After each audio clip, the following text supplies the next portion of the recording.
শ্রীমদ্ ভগবৎ গীতা অথ দ্বিতীয় অধ্যায়। প্রথম অধ্যায় গীতার প্রবেশিকা মাত্র। সাধনারম্ভে পথিকের যেগুলি সমস্যা বলে বোধ হয় তাতে সেগুলির বিবরণ দেওয়া হয়েছে। সম্পূর্ণ কৌরব পাণ্ডব যুদ্ধের জন্য প্রস্তুত ছিলেন, কিন্তু এখানে সংশয়ের পাত্র কেবল অর্জুন, অনুরাগী অর্জুন। ইষ্টের প্রতি অনুরাগী পথিককে ক্ষেত্রজ্ঞের সংঘর্ষের জন্য প্রেরণা প্রদান করে। অনুরাগ আরম্ভিক স্তর। পূজ্য মহারাজজি বলতেন, সৎ গৃহস্থ আশ্রমে থেকেও যদি অন্তরাত্মায় গ্লানি বোধ হয়, অশ্রুপাত হয়, কণ্ঠ অবরুদ্ধ হয়ে আসে, তবে জানবে যে এই স্থান থেকেই ভজন আরম্ভ হলো। অনুরাগের মধ্যেই সব কিছু এসে যায়। এরই মধ্যে সকল ধর্ম, নিয়ম, সৎসঙ্গ, ভাব সব কিছু বিদ্যমান।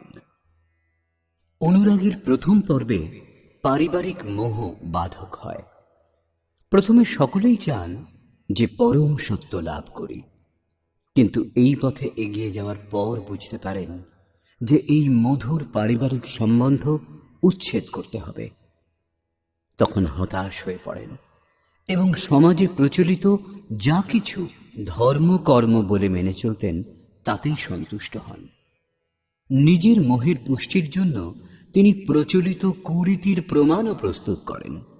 যেমন অর্জুন বললেন যে কুলধর্ম সনাতন, যুদ্ধে সনাতন ধর্ম লোপ পাবে, কুলক্ষয় হবে, স্বেচ্ছাচার বৃদ্ধি পাবে। এই বক্তব্য অর্জুনের ছিল না, পরন্তু সদ্গুরুর সান্নিধ্যে আসার পূর্বে যে কুরীতি মেনে চলতেন শুধু তাই ছিল। এইসব কুপ্রথায় জড়িত মানুষ পৃথক পৃথক ধর্ম, বিভিন্ন সম্প্রদায়, ছোট বড় দল এবং অসংখ্য জাতির সৃষ্টি করেছে। কেউ নাক চেপে ধরে, কেউ বা কানের লতি চিরে নেয়, আবার কাউকে ছুঁলে জাত যায়, কোথাও রুটি জলে ধর্ম নষ্ট হয়। তবে কি অস্পৃশ্য অথবা স্পর্শকারীর দোষ? কখনোই না। দোষ আমাদের সমাজের ভ্রম দাদাদের। ধর্মের নামে আমরা কুরীতির শিকার হয়েছি, সেজন্য দোষ আমাদের। মহাত্মা বুদ্ধের সময় কেশ কম্বল নামে এক সম্প্রদায় ছিল। সেই সম্প্রদায়ের লোকেরা কেশ বড় করে কম্বলের মতো প্রয়োগ করাকেই পূর্ণতার মানদণ্ড বলে মনে করত। কেউ গোব্রতিক ছিল, গাভীর মতো পশুবৎ জীবনযাপন করত। কেউ কুকুর ব্রতিক ছিল, কুকুরের মতো খাওয়া দাওয়া থাকা। ব্রহ্মবিদ্যার সঙ্গে এই সকলের কোনো সম্বন্ধ নেই। এই সম্প্রদায় এবং সমাজে প্রচলিত কুপ্রথা পূর্বেও ছিল, আজও আছে। এই প্রকার শ্রীকৃষ্ণের সময়ও বিভিন্ন সম্প্রদায় এবং অসংখ্য কুরীতি প্রচলিত ছিল, যার মধ্যে দু একটি কুরীতির শিকার অর্জুনও হয়েছিলেন। তাই তিনি 4টি তর্ক প্রস্তুত করলেন। 1. এই যুদ্ধে সনাতন ধর্ম নষ্ট হবে। 2. বর্ণসংকর উৎপন্ন হবে। 3. পিণ্ডোদক ক্রিয়া লোপ পাবে। এবং 4. কুলক্ষয়ে যে মহাপাপ হয়, আমরা সেই পাপ করবার জন্য উদ্যত হয়েছি। এই প্রসঙ্গে যোগেশ্বর শ্রীকৃষ্ণ বললেন, সঞ্জয় উবাচ করুণা ব্যাপ্ত অশ্রুপূর্ণ ব্যাকুল নেত্রযুক্ত অর্জুনকে ভগবান মধুসূদন এই কথা বললেন। শ্রী ভগবান উবাচ অর্জুন, এই বিষম স্থলে তোমার এই অজ্ঞান কোত্থেকে এলো? বিষম স্থল অর্থাৎ সৃষ্টিতে যার সমতার স্থানই নেই, পারলৌকিক যার লক্ষ্য, সেই নির্বিবাদ স্থলে কোন কারণে তোমার অজ্ঞান উৎপন্ন হলো? এই অজ্ঞান কেন? অর্জুন তো সনাতন ধর্মের রক্ষার জন্যই এখানে দৃঢ় প্রতিজ্ঞ। সনাতন ধর্মের রক্ষার জন্য প্রাণপণে তৎপর হওয়া কি অজ্ঞান? শ্রীকৃষ্ণ বললেন, হ্যাঁ, এটা অজ্ঞান। তা না হলে অতীতে কোনো না কোনো শ্রেষ্ঠ মনীষী অবশ্যই এর আচরণ করতেন। তাই এই কর্ম স্বর্গও দিতে পারে না, কীর্তিও বৃদ্ধি করতে অসমর্থ। যিনি সৎ পথে চলেন তিনি আর্য।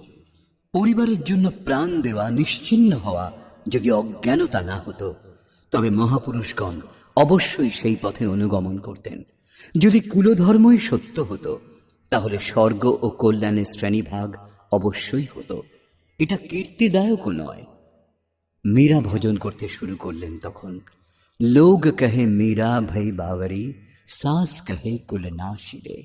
কিন্তু যে পরিবার, কুল ও মর্যাদার রক্ষার জন্য মীরার শাশুড়ি বিলাপ করেছিলেন, আজ সেই কুলবতী শাশুড়িকে কেউ জানে না, কিন্তু মীরাকে বিশ্ব জানে। ঠিক তেমনি যারা পরিবারের জন্য ব্যতিব্যস্ত, তাদেরও কীর্তি কতদিনের জন্য স্থায়ী? যেখানে কীর্তি নেই, কল্যাণ নেই, এবং শ্রেষ্ঠ পুরুষগণ ভুল করেও যার আচরণ করেননি, তবেই একথা প্রমাণিত হল যে তা অজ্ঞান। অতএব হে অর্জুন, ক্লীব ভাব আশ্রয় করো না। তাহলে কি অর্জুন নপুংসক ছিলেন? আপনি কি পুরুষ? যে পৌরুষহীন সেই নপুংসক। সকলেই নিজ নিজ বুদ্ধি অনুসারে পুরুষার্থই করে। কৃষক রাত দিন মাথার ঘাম পায়ে ফেলে ক্ষেত খামারে পুরুষার্থের সাধন করে। কেউ ব্যবসা বাণিজ্যকে পুরুষার্থ বলে মনে করে, কেউ পদের অপব্যবহার করে পুরুষার্থী হয়। সারা জীবন পুরুষার্থ করেও অবশেষে শুধু হাতেই যেতে হয়। তাহলে এই কথা স্পষ্ট হল যে এই কার্যগুলি পুরুষার্থ নয়, শুদ্ধ পুরুষার্থ আত্মদর্শন। গার্গী যাজ্ঞবল্ক্যকে বলেছিলেন, নপুংসক পুমান জ্ঞেয় ইয়ো ন ব্যক্তি হৃদয় স্থিতম পুরুষম স্বপ্রকাশম তস্মানন্দ আত্মানমব্যয়ম।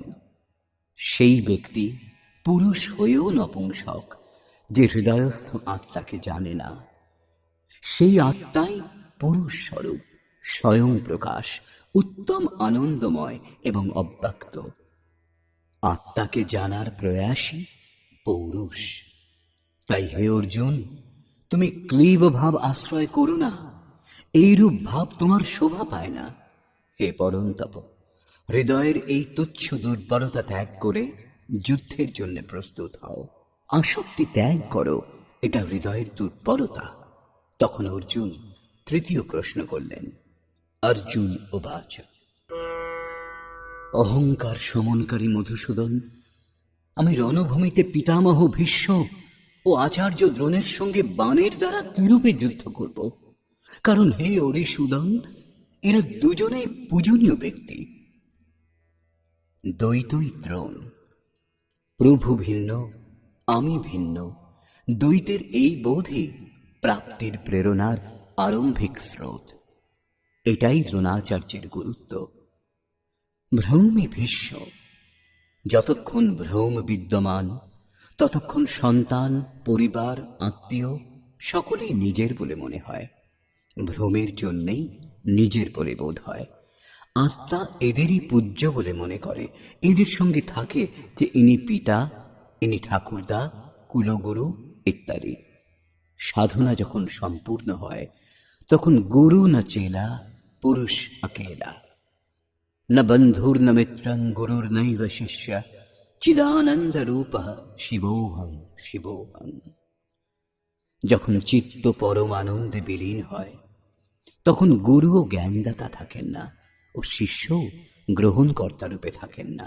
এটাই পরম স্থিতি। গুরুর গুরুত্ব লাভ করার পর গুরু শিষ্য একাকার হয়ে যান। শ্রীকৃষ্ণ বললেন, অর্জুন, তুমি আমাতে নিবাস করবে। এখানে যে রূপ শ্রীকৃষ্ণের, পরে সেই রূপই লাভ করবেন অর্জুন, এবং ঠিক তেমনই স্থিতিপ্রাপ্ত মহাপুরুষগণ হন। এরূপ অবস্থাতে গুরুর গুরুত্ব বিলীন হয়ে যায় ও সেই গুরুত্ব শিষ্যের হৃদয়ে সঞ্চার হয়। অর্জুন গুরুপদের দোহাই দিয়ে এই সংঘর্ষ এড়িয়ে যেতে চাইছেন। তিনি বলছেন, এই মহানুভব গুরুজনদের বধ না করে ইহজগতে ভিক্ষান্ন গ্রহণ করলেও আমার কল্যাণ হবে বলে মনে করি। এখানে ভিক্ষার অর্থ ভরণ পোষণের জন্য ভিক্ষা করা নয়, পরন্তু সৎপুরুষের যথাসাধ্য সেবা করে তার কাছ থেকে কল্যাণের প্রার্থনা করাই ভিক্ষা। অন্নং ব্রহ্মেতি ব্যজানাৎ, অন্নই একমাত্র পরমাত্মা, যা গ্রহণ করে আত্মা সর্বদার জন্য তৃপ্ত হয়ে যায়, আর কখনো অতৃপ্ত হয় না। আমরা মহাপুরুষের সেবা ও যাচনা দ্বারা ধীরে ধীরে ব্রহ্ম পীযূষ পান করতে চাই, কিন্তু এই পরিবার যাতে ত্যাগ করতে না হয়, এখানে এই ছিল অর্জুনের ভিক্ষান্নের কামনা। সংসারের অধিকাংশ লোকে এইরকমই করে। তারা চায় যে পারিবারিক স্নেহ সম্বন্ধ অটুট থাকুক ও মুক্তির পথও ধীরে ধীরে প্রশস্ত হতে থাক।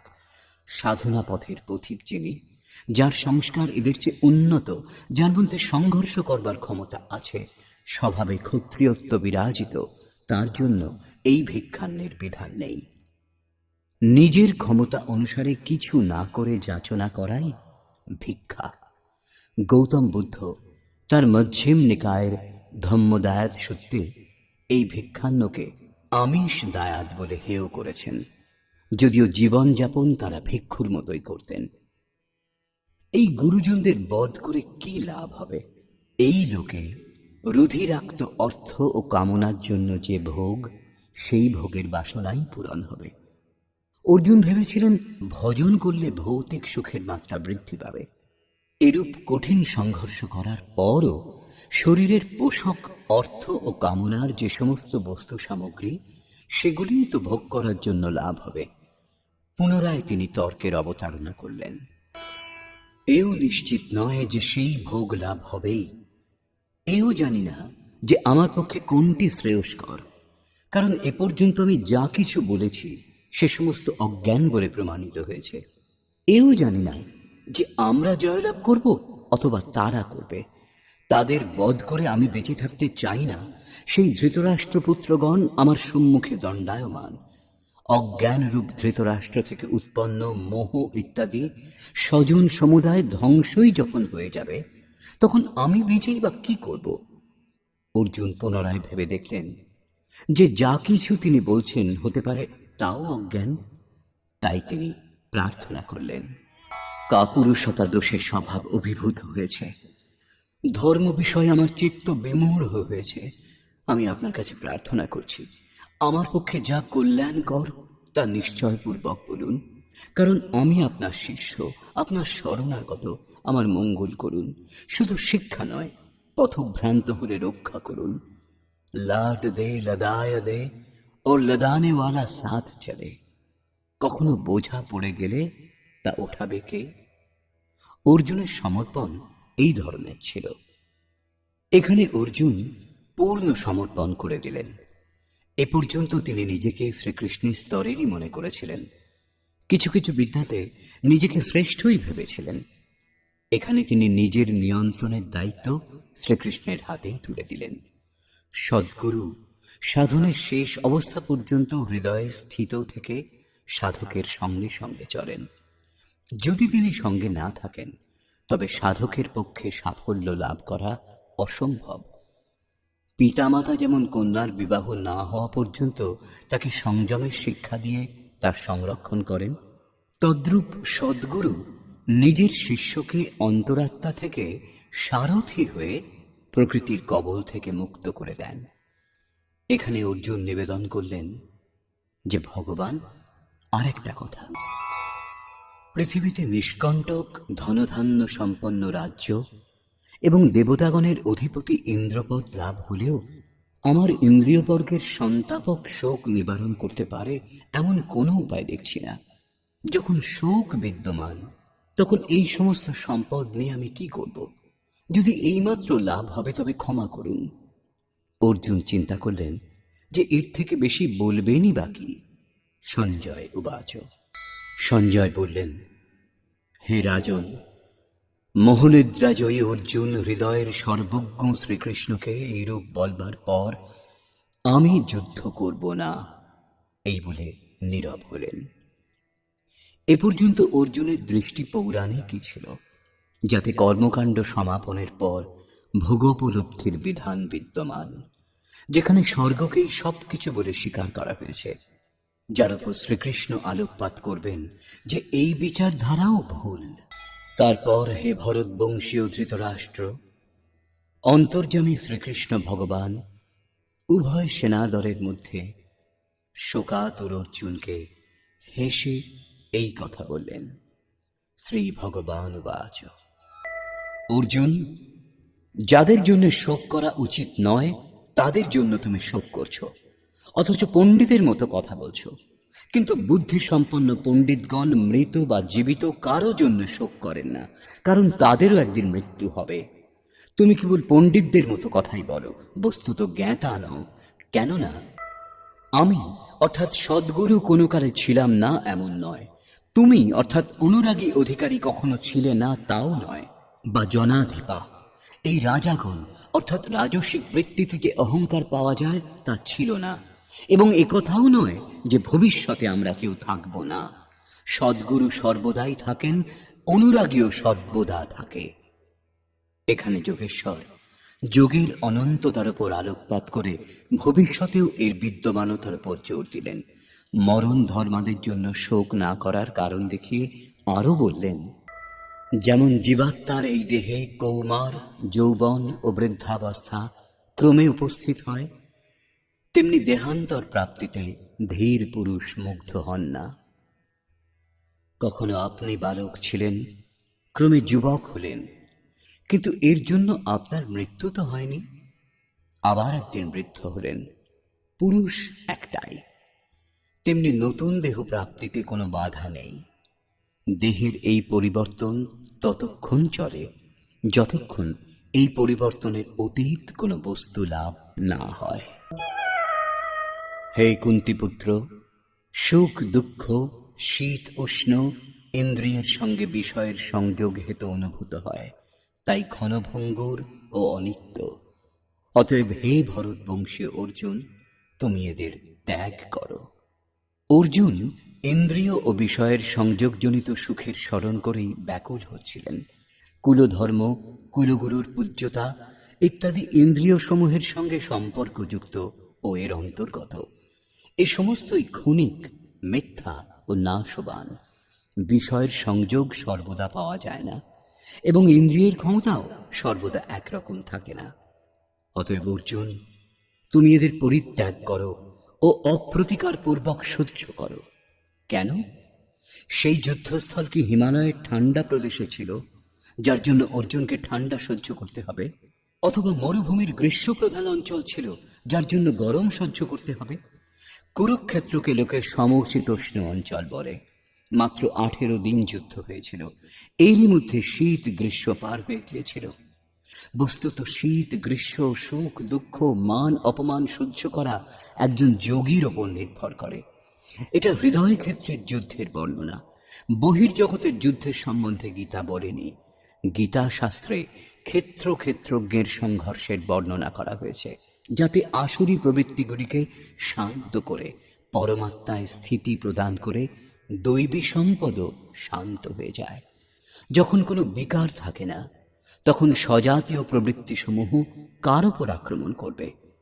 অতএব স্থিতি লাভের সঙ্গে তারাও শান্ত হয়ে যায়, কিন্তু এর পূর্বে নয়। গীতাতে অন্তর্দেশের যুদ্ধের বর্ণনা করা হয়েছে। এই ত্যাগে কি লাভ? এই প্রসঙ্গে শ্রীকৃষ্ণ বললেন, কারণ হে পুরুষ শ্রেষ্ঠ, সুখ দুঃখে অবিচলিত সেই ধীর পুরুষকে ইন্দ্রিয় সমূহ ও বিষয়গুলির সংযোগ ব্যথিত করতে পারে না। তিনি জন্মমৃত্যুর অতীত অমৃততত্ত্ব লাভের প্রকৃত অধিকারী। এখানে শ্রীকৃষ্ণ একটি উপলব্ধি অমৃতর নামে উল্লেখ করলেন। অর্জুন ভেবেছিলেন যুদ্ধের পরিণামে স্বর্গ অথবা পৃথিবী লাভ হবে, কিন্তু শ্রীকৃষ্ণ বললেন, না স্বর্গ লাভ হবে না পৃথিবী, পরন্তু অমৃত লাভ হবে। অমৃত কি? হে অর্জুন, অসৎ বস্তুর অস্তিত্ব নেই, সেজন্য ধরে রাখা যেতে পারে না, এবং সত্যের তিনকালে অভাব নেই, তা নষ্ট করা যেতে পারে না। অর্জুন জিজ্ঞাসা করলেন, আপনি ভগবান, তাই কি এই কথা বলছেন? শ্রীকৃষ্ণ বললেন, আমি তো বলছি উভয়ের পার্থক্য আমার সাথে সাথে অন্যান্য তত্ত্বদর্শীগণও জানেন। যে সত্য তত্ত্বদর্শীগণ জেনেছেন, সেই সত্যই শ্রীকৃষ্ণও পুনরাবৃত্তি করলেন। শ্রীকৃষ্ণ তত্ত্বদর্শী মহাপুরুষ ছিলেন। পরম তত্ত্ব পরমাত্মার প্রত্যক্ষ দর্শন যিনি করেন এবং তাতে স্থিতি লাভ করেন, তাকেই তত্ত্বদর্শী বলে। সৎ ও অসৎ কাকে বলে, এ বিষয়ে বলা হয়েছে, যিনি এই সমগ্র জগৎ পরিব্যাপ্ত করে আছেন, তিনিই অবিনাশী। এই অব্যয়স্য অবিনাশীর বিনাশ করতে কেউই সমর্থ হয় না। কিন্তু এই অবিনাশী অমৃতের নাম কি? তিনি কে? অবিনাশী, অপ্রমেয় ও নিত্য স্বরূপ আত্মার এই সকল দেহ নশ্বর বলে উক্ত হয়েছে। অতএব হে ভরতবংশীয় অর্জুন, তুমি যুদ্ধ করো। আত্মাই অমৃত, আত্মাই অবিনাশী, যার তিন কালে বিনাশ নেই। আত্মাই সৎ, দেহ নাশবান, তাই তা অসৎ, ত্রিকালে যার অস্তিত্ব নেই। দেহ নশ্বর, তাই তুমি যুদ্ধ করো। এই আদেশে একথা স্পষ্ট হয় না যে অর্জুন কেবল কৌরবদেরই নিহত করবেন। পাণ্ডব পক্ষেও তো দেহের উপস্থিতি ছিল। পাণ্ডবগণের দেহ কি অবিনাশী ছিল? যদি দেহ নাশবান, তবে শ্রীকৃষ্ণ কার রক্ষার জন্য দাঁড়িয়েছিলেন? তবে কি অর্জুন কোনো দেহধারী ছিলেন? দেহ যা অসৎ, যার কোনো অস্তিত্ব নেই, যাকে ধরে রাখা যায় না, শ্রীকৃষ্ণ কি সেই দেহকে বাঁচিয়ে রাখার জন্য রক্ষাকর্তা হয়েছিলেন? যদি এমনই হয়েছিল, তাহলে তিনিও অবিবেকী ও মূঢ়। কারণ এরপর তিনি নিজেই বলেছেন, যারা কেবল আহারের জন্যই বাঁচে, পরিশ্রম করে, তারা অবিবেকী ও মূঢ়। এইরূপ পাপী পুরুষের বেঁচে থাকাটাই ব্যর্থ। তাহলে অর্জুন কে ছিলেন? বস্তুত অনুরাগী অর্জুন। অনুরাগীর জন্য ইষ্ট সর্বদা সারথি হয়ে সঙ্গে থাকেন, বন্ধুর মতো পথ দেখান। আপনি দেহ নন, দেহটা আবরণ মাত্র, বাসস্থান। অনুরাগপূর্ণ আত্মাই এতে বাস করেন। ভৌতিক যুদ্ধে, হত্যাকাণ্ডে শরীরান্ত হয় না। এই দেহ ত্যাগ করলে আত্মা অন্য দেহ ধারণ করে নেবে। এই বিষয়ে শ্রীকৃষ্ণ পূর্বেই বলেছেন, যেভাবে বাল্যকাল থেকে যুবা বা বৃদ্ধাবস্থা আসে, ঠিক সেইভাবেই দেহান্তর ঘটে। শরীর বধ করলে জীবাত্মা নতুন বস্ত্র পরিবর্তন করে নেবে। দেহ সংস্কারের উপর আশ্রিত ও সংস্কার মনের উপর আধারিত। মন এব মনুষ্যাণাং কারণং বন্ধ মোক্ষয়। এই মনকে শান্ত রাখা, অচল স্থির অবস্থান করা এবং অন্তিম সংস্কারের বিলয় হওয়া একই ক্রিয়া। সংস্কারের স্তর নিঃশেষ হওয়াই শরীরের অন্ত বা শেষ। এর বিলয়ের জন্য আপনাকে আরাধনা করতে হবে, যাকে শ্রীকৃষ্ণ কর্ম অথবা নিষ্কাম কর্মযোগের সংজ্ঞা দিয়েছেন।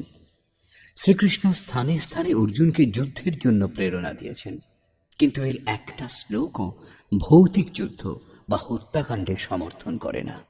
এই যুদ্ধ স্বজাতীয় বিজাতীয় প্রবৃত্তিগুলির যুদ্ধ, যা অন্তর্দেশে ঘটে থাকে। যিনি এই আত্মাকে হন্তা বলে মনে করেন এবং যিনি এই আত্মাকে মৃত বলে মনে করেন, তারা উভয়েই আত্মাকে জানেন না। কারণ এই আত্মা কাউকে হত্যা করেন না এবং কারো দ্বারা নিহতও হন না। পুনরায় এই বিষয়ের উপর জোর দিলেন, এই আত্মা কোনো কালে জাত বা মৃত হন না, কারণ বস্ত্র পরিবর্তন করে নেন। আত্মা হয়ে অন্য কিছুতে পরিবর্তনও হয় না, কারণ এই আত্মা অজন্মা, নিত্য, শাশ্বত এবং পুরাতন। দেহ নাশ হলেও আত্মার বিনাশ হয় না। আত্মাই সত্য ও সনাতন। আপনি কে? শাশ্বত ধর্মের উপাসক। শাশ্বতকে আত্মা, অর্থাৎ আমি ও আপনি আত্মার উপাসক। যদি আপনি আত্মিক পথটি না ধরেছেন, তাহলে আপনার কাছে শাশ্বত সনাতন নামের কোনো বস্তু নেই।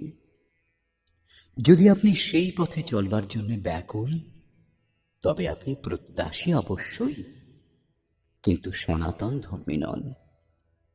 আপনি সনাতন ধর্মের নামে কোনো কুরীতির শিকার হয়েছেন। দেশ বিদেশে মানুষ মাত্রেরই আত্মা এক সমান। সেই জন্য বিশ্বে কোথাও কোনো ব্যক্তি যদি আত্মাতে স্থিত হওয়ার ক্রিয়া জানেন ও সেই পথে চলার জন্য প্রযত্নশীল, তাহলে তিনি সনাতন ধর্মী। তাতে তিনি নিজেকে হিন্দু, মুসলমান, ইহুদি যা কিছুই বলুন না কেন।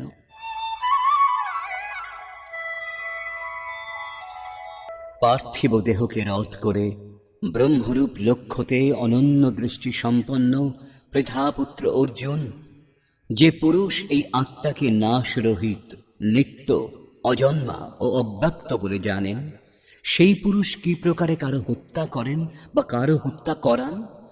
অবিনাশের বিনাশ অসম্ভব, অজন্মা জন্মগ্রহণ করেন না, অতএব দেহের জন্য শোক করা উচিত নয়।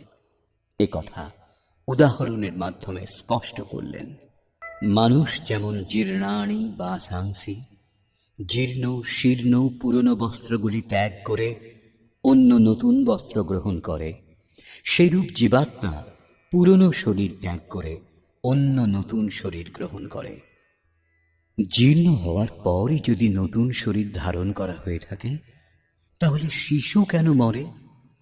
এই শরীরের আরো বিকাশ হওয়া উচিত।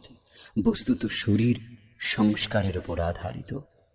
যখন সংস্কার জীর্ণ হয়, তখনই আমরা দেহ ত্যাগ করি। যদি সংস্কার দুদিনের, তাহলে দ্বিতীয় দিনই শরীর জীর্ণ হয়ে যাবে। এরপর মানুষ একটা নিঃশ্বাসও বেশি নিতে পারে না। সংস্কারই শরীর। আত্মা সংস্কার অনুযায়ী নতুন শরীর ধারণ করে থাকে।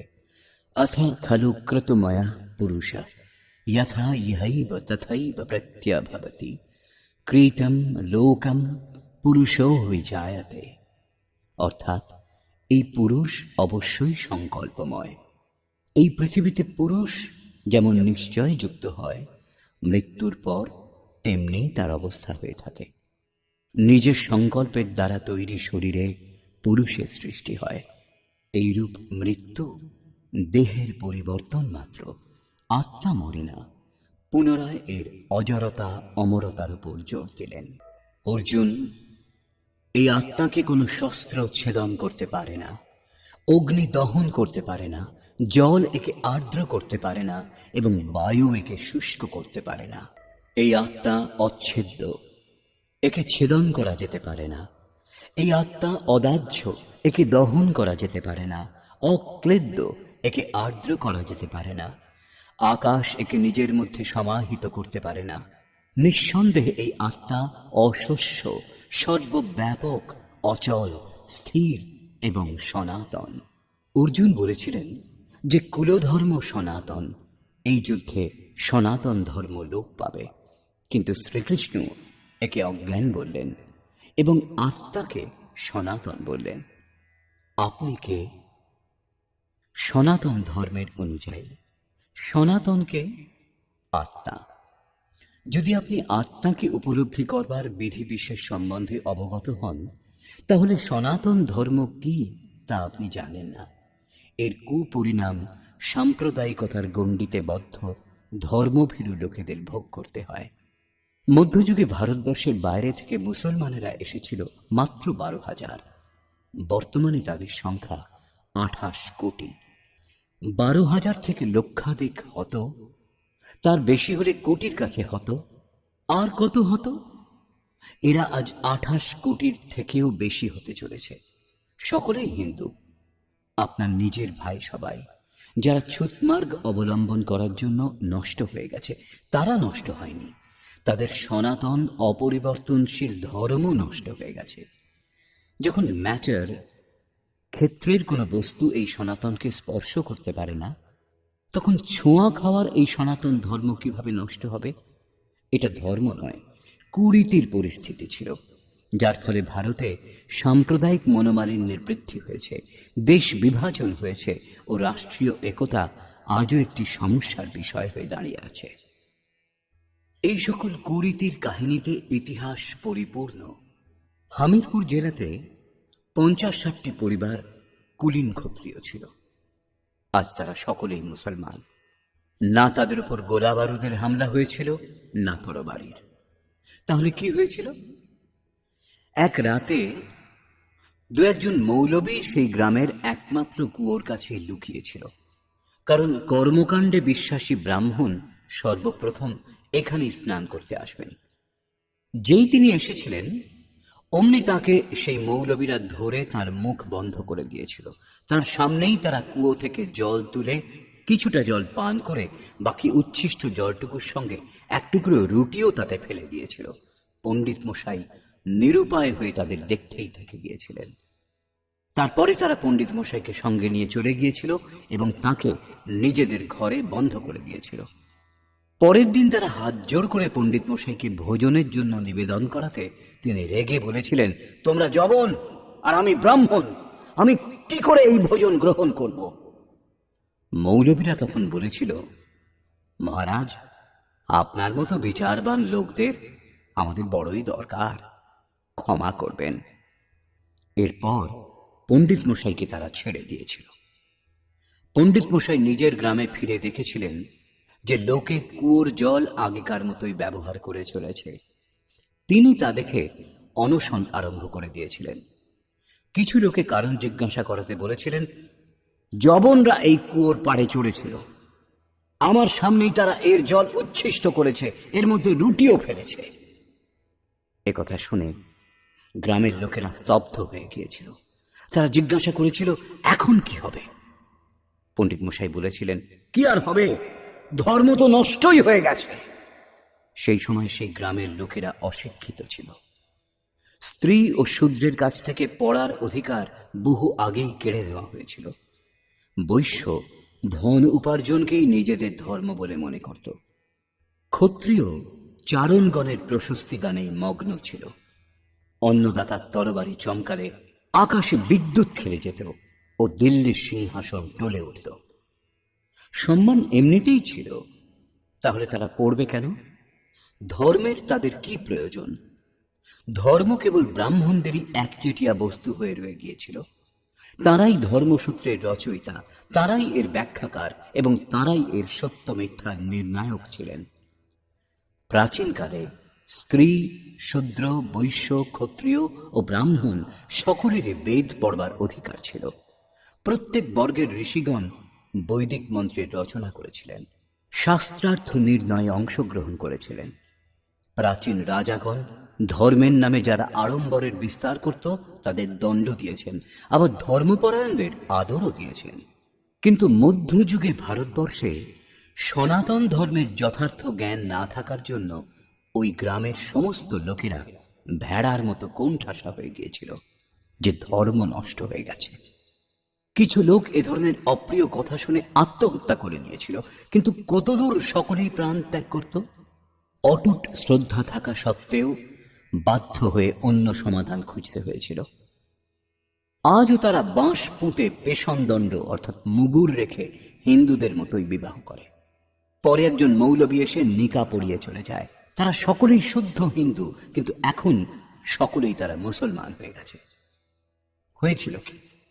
জল পান করেছিল, না জেনে মুসলমানদের ছোঁয়া খেয়েছিল, সেই জন্য ধর্ম নষ্ট হয়ে গেল। ধর্ম না হয়ে লজ্জাবতী লতা হয়ে গেল। লজ্জাবতী লতা এক ধরনের ছোট চারা গাছকে বলে, যার পাতা স্পর্শমাত্র সংকুচিত হয়ে যায়, আবার হাত সরালেই বিকশিত হয়। কিন্তু ধর্ম এমন লোপ পেল যে এর আর বিকাশ হলো না, একেবারে শেষ হয়ে গেছে। তাদের কৃষ্ণ, রাম ও পরমাত্মা মরে গেছে। যারা শাশ্বত তারা নেই।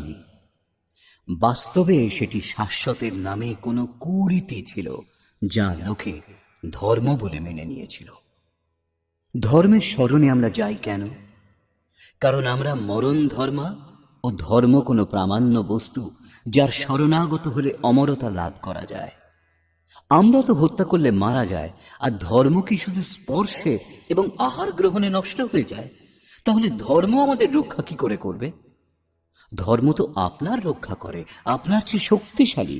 আপনি তরবারির আঘাতে মরবেন, আর ধর্ম তার ছোঁয়াতেই নষ্ট হয়ে গেছে। আপনার ধর্ম কেমন? কুরীতি সকল নষ্ট হয়, সনাতন নয়। সনাতন যথার্থ হয়, যাকে শস্ত্র দিয়ে ছেদন করা যেতে পারে না, অগ্নি দাহ করতে পারে না, জল আর্দ্র করতে পারে না, খাদ্য পানীয় দূরে থাক, প্রকৃতিজাত কোনো বস্তু একে স্পর্শ করতে পারে না, তাহলে সেই সনাতন কি করে নষ্ট হতে পারে? এই ধরনের কিছু কুরীতি অর্জুনের কালেও ছিল। অর্জুনও তার শিকার হয়েছিলেন। তিনি বিলাপ করে কাতরতার সঙ্গে প্রার্থনার ভঙ্গিতে বললেন যে কুলধর্মই সনাতন, যুদ্ধ হলে সনাতন ধর্ম নষ্ট হবে, কুলধর্ম নষ্ট হবে, এবং কুলধর্ম নষ্ট হলে আমরা অনন্তকাল ধরে নরকে বাস করব। কিন্তু শ্রীকৃষ্ণ বললেন, এই অজ্ঞানতা তোমার মধ্যে কোত্থেকে উৎপন্ন হলো? তাহলে প্রমাণিত হলো যে সেসব কুরীতি ছিল। তবেই তো শ্রীকৃষ্ণ তার নিরাকরণ করলেন এবং বললেন, আত্মাই সনাতন। যদি আপনি আত্মিক পথ সম্বন্ধে অবগত নন, তবে আপনি এখনো সনাতন ধর্মে প্রবেশ করতে পারেননি। যখন এই সনাতন শাশ্বত আত্মা সকলের অন্তরে পরিব্যাপ্ত, তখন কেমন করে খোঁজ করা হবে? এই প্রসঙ্গে শ্রীকৃষ্ণ বললেন, এই আত্মা অব্যক্ত, অর্থাৎ ইন্দ্রিয়ের অগোচর। ইন্দ্রিয়গুলির সাহায্যে একে উপলব্ধি করা যায় না। যতক্ষণ পর্যন্ত ইন্দ্রিয় ও বিষয়ের সংযোগ ঘটে, ততক্ষণ পর্যন্ত এই আত্মা আছে ঠিকই, কিন্তু তাকে জানা যায় না। আত্মা অচিন্ত। যতক্ষণ চিত্ত ও চিত্তের তরঙ্গ বিদ্যমান, ততক্ষণ সেই শাশ্বত আছে অবশ্যই, কিন্তু আমাদের দর্শন, উপভোগ এবং প্রবেশের জন্য নয়। অতএব চিত্তের নিরোধ আবশ্যক। শ্রীকৃষ্ণ পূর্বেই বলেছেন যে অসৎ বস্তুর অস্তিত্ব নেই এবং সতের তিন কালে অভাব নেই। সৎ আত্মা, আত্মাই অপরিবর্তনশীল, শাশ্বত, সনাতন ও অব্যক্ত। তত্ত্বদর্শীগণ আত্মাকে এই সকল বিশেষ গুণধর্মে যুক্ত দেখেছেন। 10টি ভাষার বিশারদও দেখেননি, কিংবা কোনো সমৃদ্ধশালী ব্যক্তিও দেখেননি, শুধু তত্ত্বদর্শীগণ দেখেছেন। শ্রীকৃষ্ণ আরো বললেন, তত্ত্ব হচ্ছে পরমাত্মা। মনের নিরোধকালে সাধক তাঁর দর্শন করেন এবং তাতে স্থিতি লাভ করার অধিকারী হন। প্রাপ্তিকালে ভগবানকে পাওয়া যায় এবং সাধক পরক্ষণে নিজের আত্মাকে ঈশ্বরীয় গুণধর্মে বিভূষিত দেখেন। তিনি দেখেন আত্মাই সত্য, সনাতন ও পরিপূর্ণ। এই আত্মা অচিন্ত এবং বিকার রহিত, অর্থাৎ অপরিবর্তনশীল। সেই জন্য অর্জুন, আত্মার এই সনাতন স্বরূপ অবগত হও এবং শোক পরিত্যাগ করো। এবার শ্রীকৃষ্ণ অর্জুনের বিচারগুলির মধ্যে যে বিরোধাভাস তা দেখালেন, যেটা খুব সামান্য তর্ক। যদি তুমি এই আত্মাকে নিত্যজাত এবং সদা নশ্বর বলে মনে করো, তবুও তোমার শোক করা উচিত নয়। কারণ এরূপ হলেও জাত ব্যক্তির মৃত্যু নিশ্চিত এবং মৃত ব্যক্তির পুনর্জন্ম অবশ্যম্ভাবী, একথা প্রমাণিত।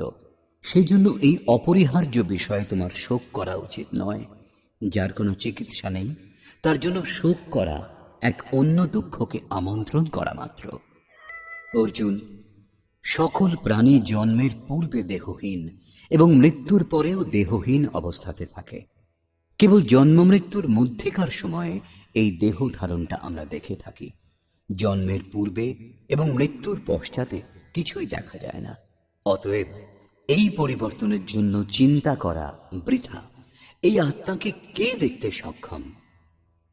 এই প্রসঙ্গে বললেন, পূর্বেই শ্রীকৃষ্ণ বলেছিলেন, এই আত্মাকে তত্ত্বদর্শীগণ দেখেছেন। এখন তত্ত্বদর্শনের দুর্লভতার উপর আলোকপাত করলেন যে কোনো বিরল মহাপুরুষই এই আত্মাকে আশ্চর্যের মতো দেখেন। শোনেন না, প্রত্যক্ষ দেখেন।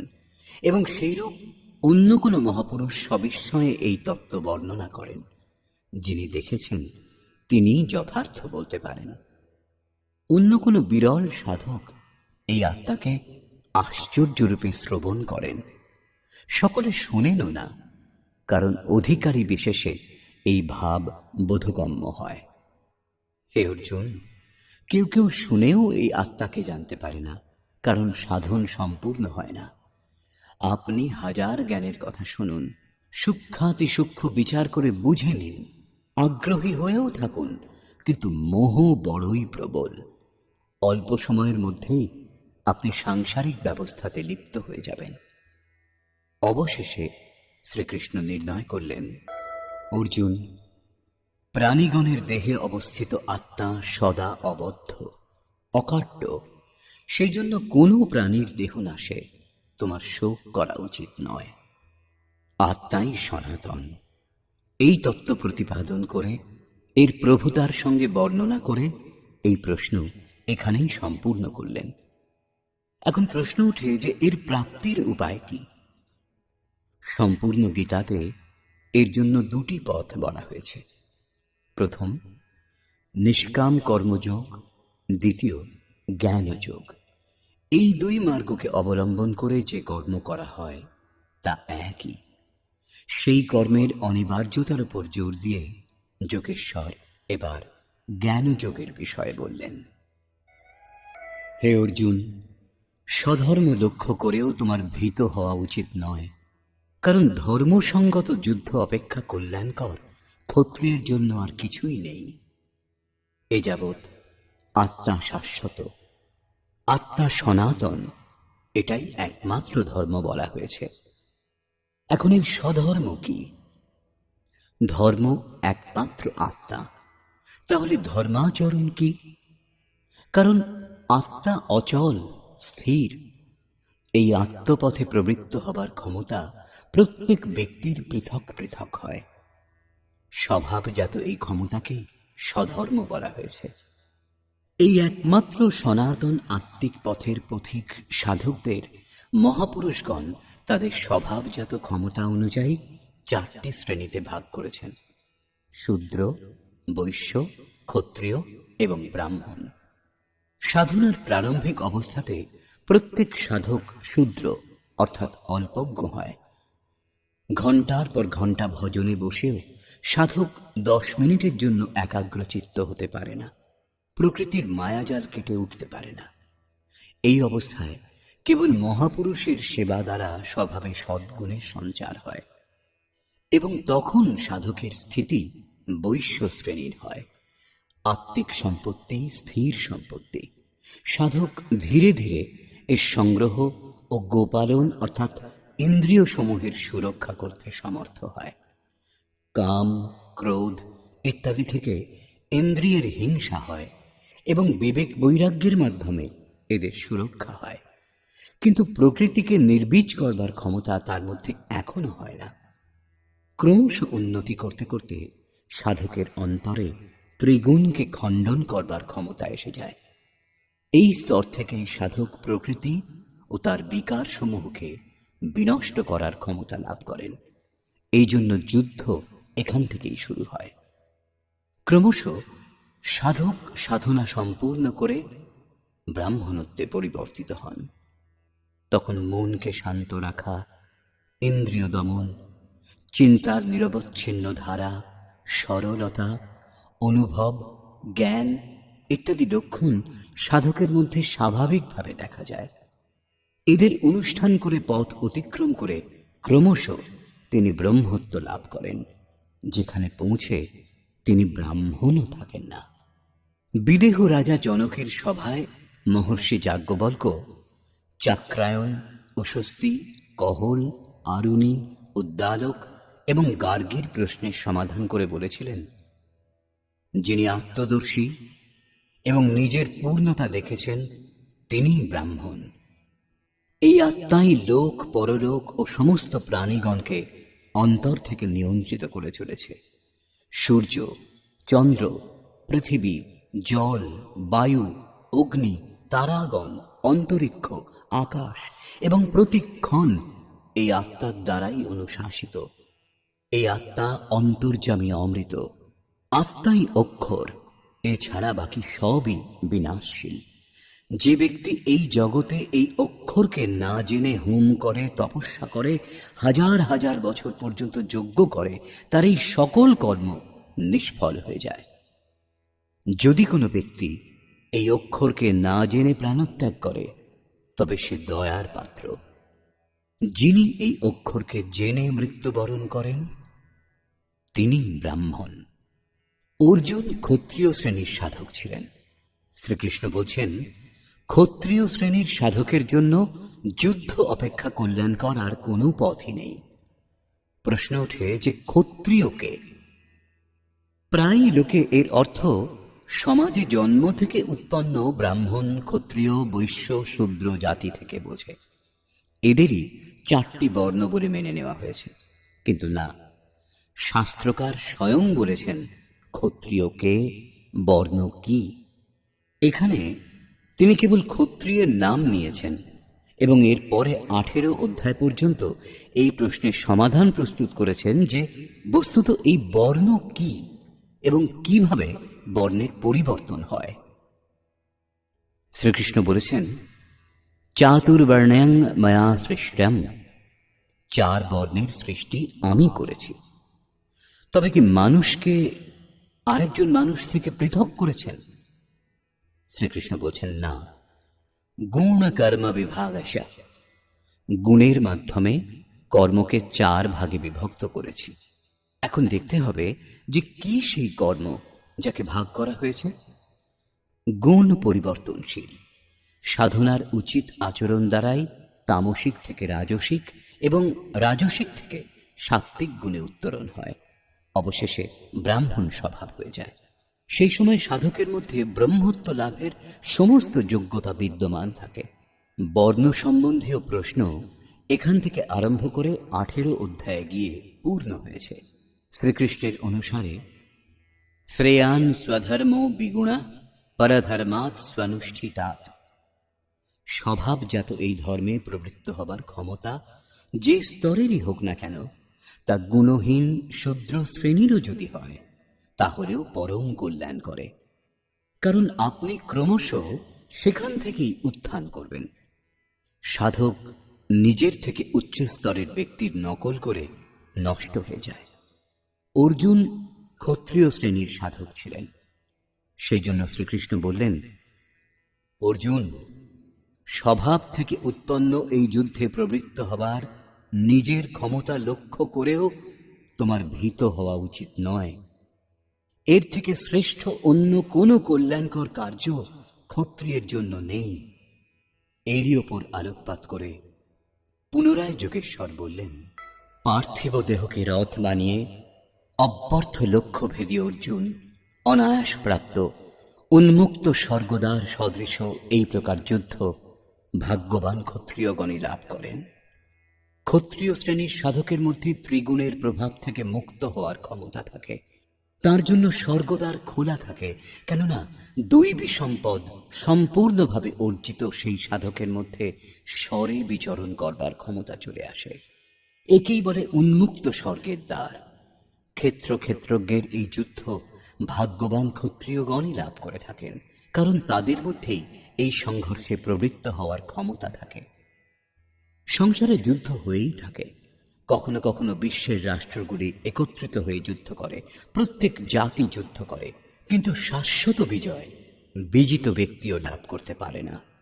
এসব পরস্পর বিরোধী মনোভাবের সংঘর্ষ মাত্র। যে যাকে যতটা দমন করে, কালান্তরে তাকেও ততটাই দমিত হতে হয়। এই বিজয় কি ধরনের? যাতে ইন্দ্রিয় সমূহকে নিস্তেজ করবার শোক থাকছেই, সে সেই দেহও নষ্ট হয়ে যায়। ক্ষেত্রজ্ঞের সংঘর্ষই বাস্তবিক সংঘর্ষ। এতে একবার জয় করলে সর্বদার জন্য প্রকৃতির নিরোধ ও পরম পুরুষ পরমাত্মার প্রাপ্তি হয়। এই বিজয় এমন যার পর পরাজয় নেই। আর যদি তুমি এই ধর্মযুক্ত সংগ্রাম অর্থাৎ শাশ্বত সনাতন পরম ধর্ম পরমাত্মায় স্থিতি লাভ করবার জন্য ধর্মযুদ্ধ না করো, তাহলে স্বধর্ম অর্থাৎ স্বভাবজাত সংঘর্ষ করবার ক্ষমতা, ক্রিয়াতে প্রবৃত্ত হওয়ার ক্ষমতা হারিয়ে পাপ অর্থাৎ গমনাগমন ও অপকীর্তি প্রাপ্ত হবে। অপকীর্তির ওপর আলোকপাত করলেন। সকলেই বহুকাল ধরে তোমার অখ্যাতি ঘোষণা করবে। যে মহাত্মাগণ পদচ্যুত হয়েছেন, আজও তাদের নাম যেমন বিশ্বামিত্র, পরাশর, নিমি, শৃঙ্গী ইত্যাদির নাম উল্লেখ করা হয়। বহু সাধক নিজ ধর্মের বিচার করেন, চিন্তা করেন যে লোকে আমাকে কি বলবে। এই ধরনের ভাবও সাধনায় সহায়ক হয়। এইরূপ চিন্তা সাধনাতে প্রবৃত্ত থাকার প্রেরণা দেয়। কিছুদূর পর্যন্ত এইরূপ ভাব সঙ্গ দেয়। সম্মানিত ব্যক্তির পক্ষে অপকীর্তি মৃত্যু থেকেও বেশি দুঃখদায়ক। তুমি যাদের দৃষ্টিতে সম্মানিত ছিলে, সেই মহারথীগণ মনে করবেন তুমি ভয় পেয়ে যুদ্ধ থেকে নিবৃত্ত হয়েছ।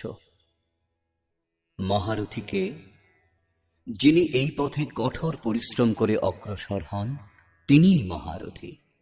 এই প্রকার ততটাই পরিশ্রম করে অবিদ্যার দিকে আকৃষ্ট করে যে কাম, ক্রোধ, লোভ, মোহ ইত্যাদি রিপুগুলিও মহারথী। যারা তোমাকে সম্মান করতেন যে এই সাধক প্রশংসনীয়, তুমি তাদের দৃষ্টিতে ছোট হয়ে যাবে। শুধু তাই নয়, উপরন্তু শত্রুগণ তোমার পরাক্রমের নিন্দা করে বহু অকথ্য বচন বলবে। একটা কোনো দোষ দেখতে পেলেই চারিদিক থেকে অজস্র নিন্দা ও নানান দোষারোপ হতে থাকে, অকথ্য কথনও হয়ে থাকে। এর থেকে বেশি দুঃখ আর কি হতে পারে? অতএব এই যুদ্ধে নিহত হলে তুমি স্বর্গ লাভ করবে, স্বরে বিচরণ করবার ক্ষমতা লাভ করবে, শ্বাসের বাইরে প্রকৃতিতে বিচরণ করবার ধারাগুলি নিরুদ্ধ হয়ে যাবে। পরম দেব পরমাত্মাকে লাভ করতে সাহায্য করে যে দৈবী সম্পদগুলি, সেগুলি হৃদয়ে সম্পূর্ণভাবে প্রবাহিত থাকবে। অথবা এই সংঘর্ষে জয়লাভ করলে মহামহিম স্থিতি লাভ করবে। অতএব অর্জুন, যুদ্ধের জন্য দৃঢ় সংকল্প করে উত্থিত হও। প্রায় লোকে মনে করে এই শ্লোকের অর্থ এই যুদ্ধে মৃত্যু হলে স্বর্গে যাবে ও জয়লাভ করলে পৃথিবীর ভোগ উপভোগ করবে। কিন্তু আপনার স্মরণ হবে যে অর্জুন বলেছিলেন, ভগবান, শুধু পৃথিবীর নয়, পরন্তু ত্রৈলোক্যের সাম্রাজ্য এবং দেবতাদের অধিপতির পদ অর্থাৎ ইন্দ্রপদ লাভ হলেও আমি সেই উপায় দেখছি না যা আমার ইন্দ্রিয় সমূহের বিষাদ দূর করতে পারে। যদি এই সবই লাভ হবে, তবে হে গোবিন্দ, আমি যুদ্ধ করব না।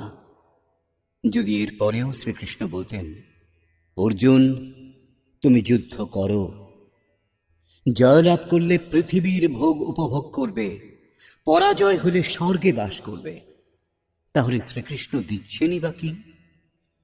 অর্জুন এর থেকে শ্রেষ্ঠ যে সত্য, শ্রেয়র, পরম কল্যাণের কামনা বিশিষ্ট শিষ্য ছিলেন, যা সদ্গুরুদেব শ্রীকৃষ্ণ বলেছিলেন যে ক্ষেত্রজ্ঞের এই সংঘর্ষে শরীরের সময় যদি পূর্ণ হয়ে যায় এবং লক্ষ্যে পৌঁছানো বাকি থাকে, তাহলে স্বর্গ লাভ করবে, অর্থাৎ স্বরে বিচরণ করবার ক্ষমতা লাভ করবে।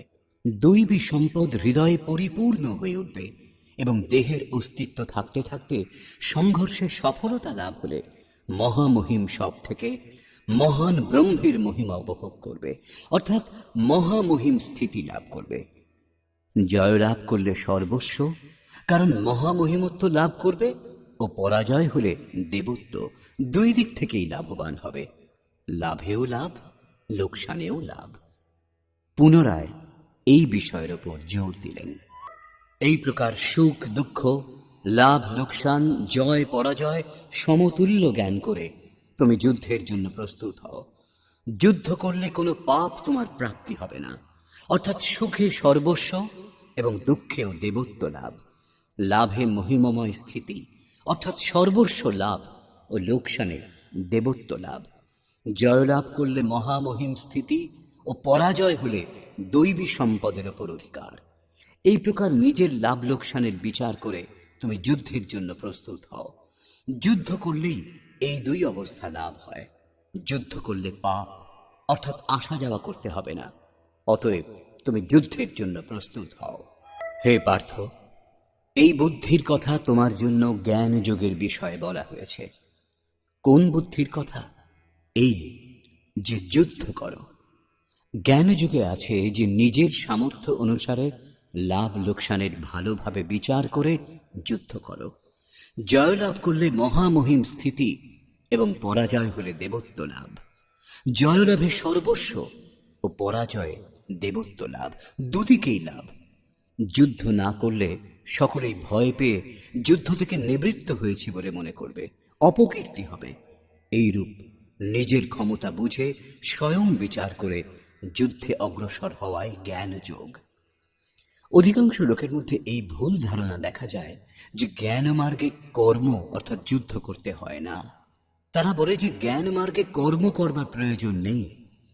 আমি শুদ্ধ বুদ্ধ চৈতন্য অহং ব্রহ্মাস্মি গুণের দ্বারাই গুণপ্রভাবিত এরূপ মনে করে হাত গুটিয়ে বসে যায়।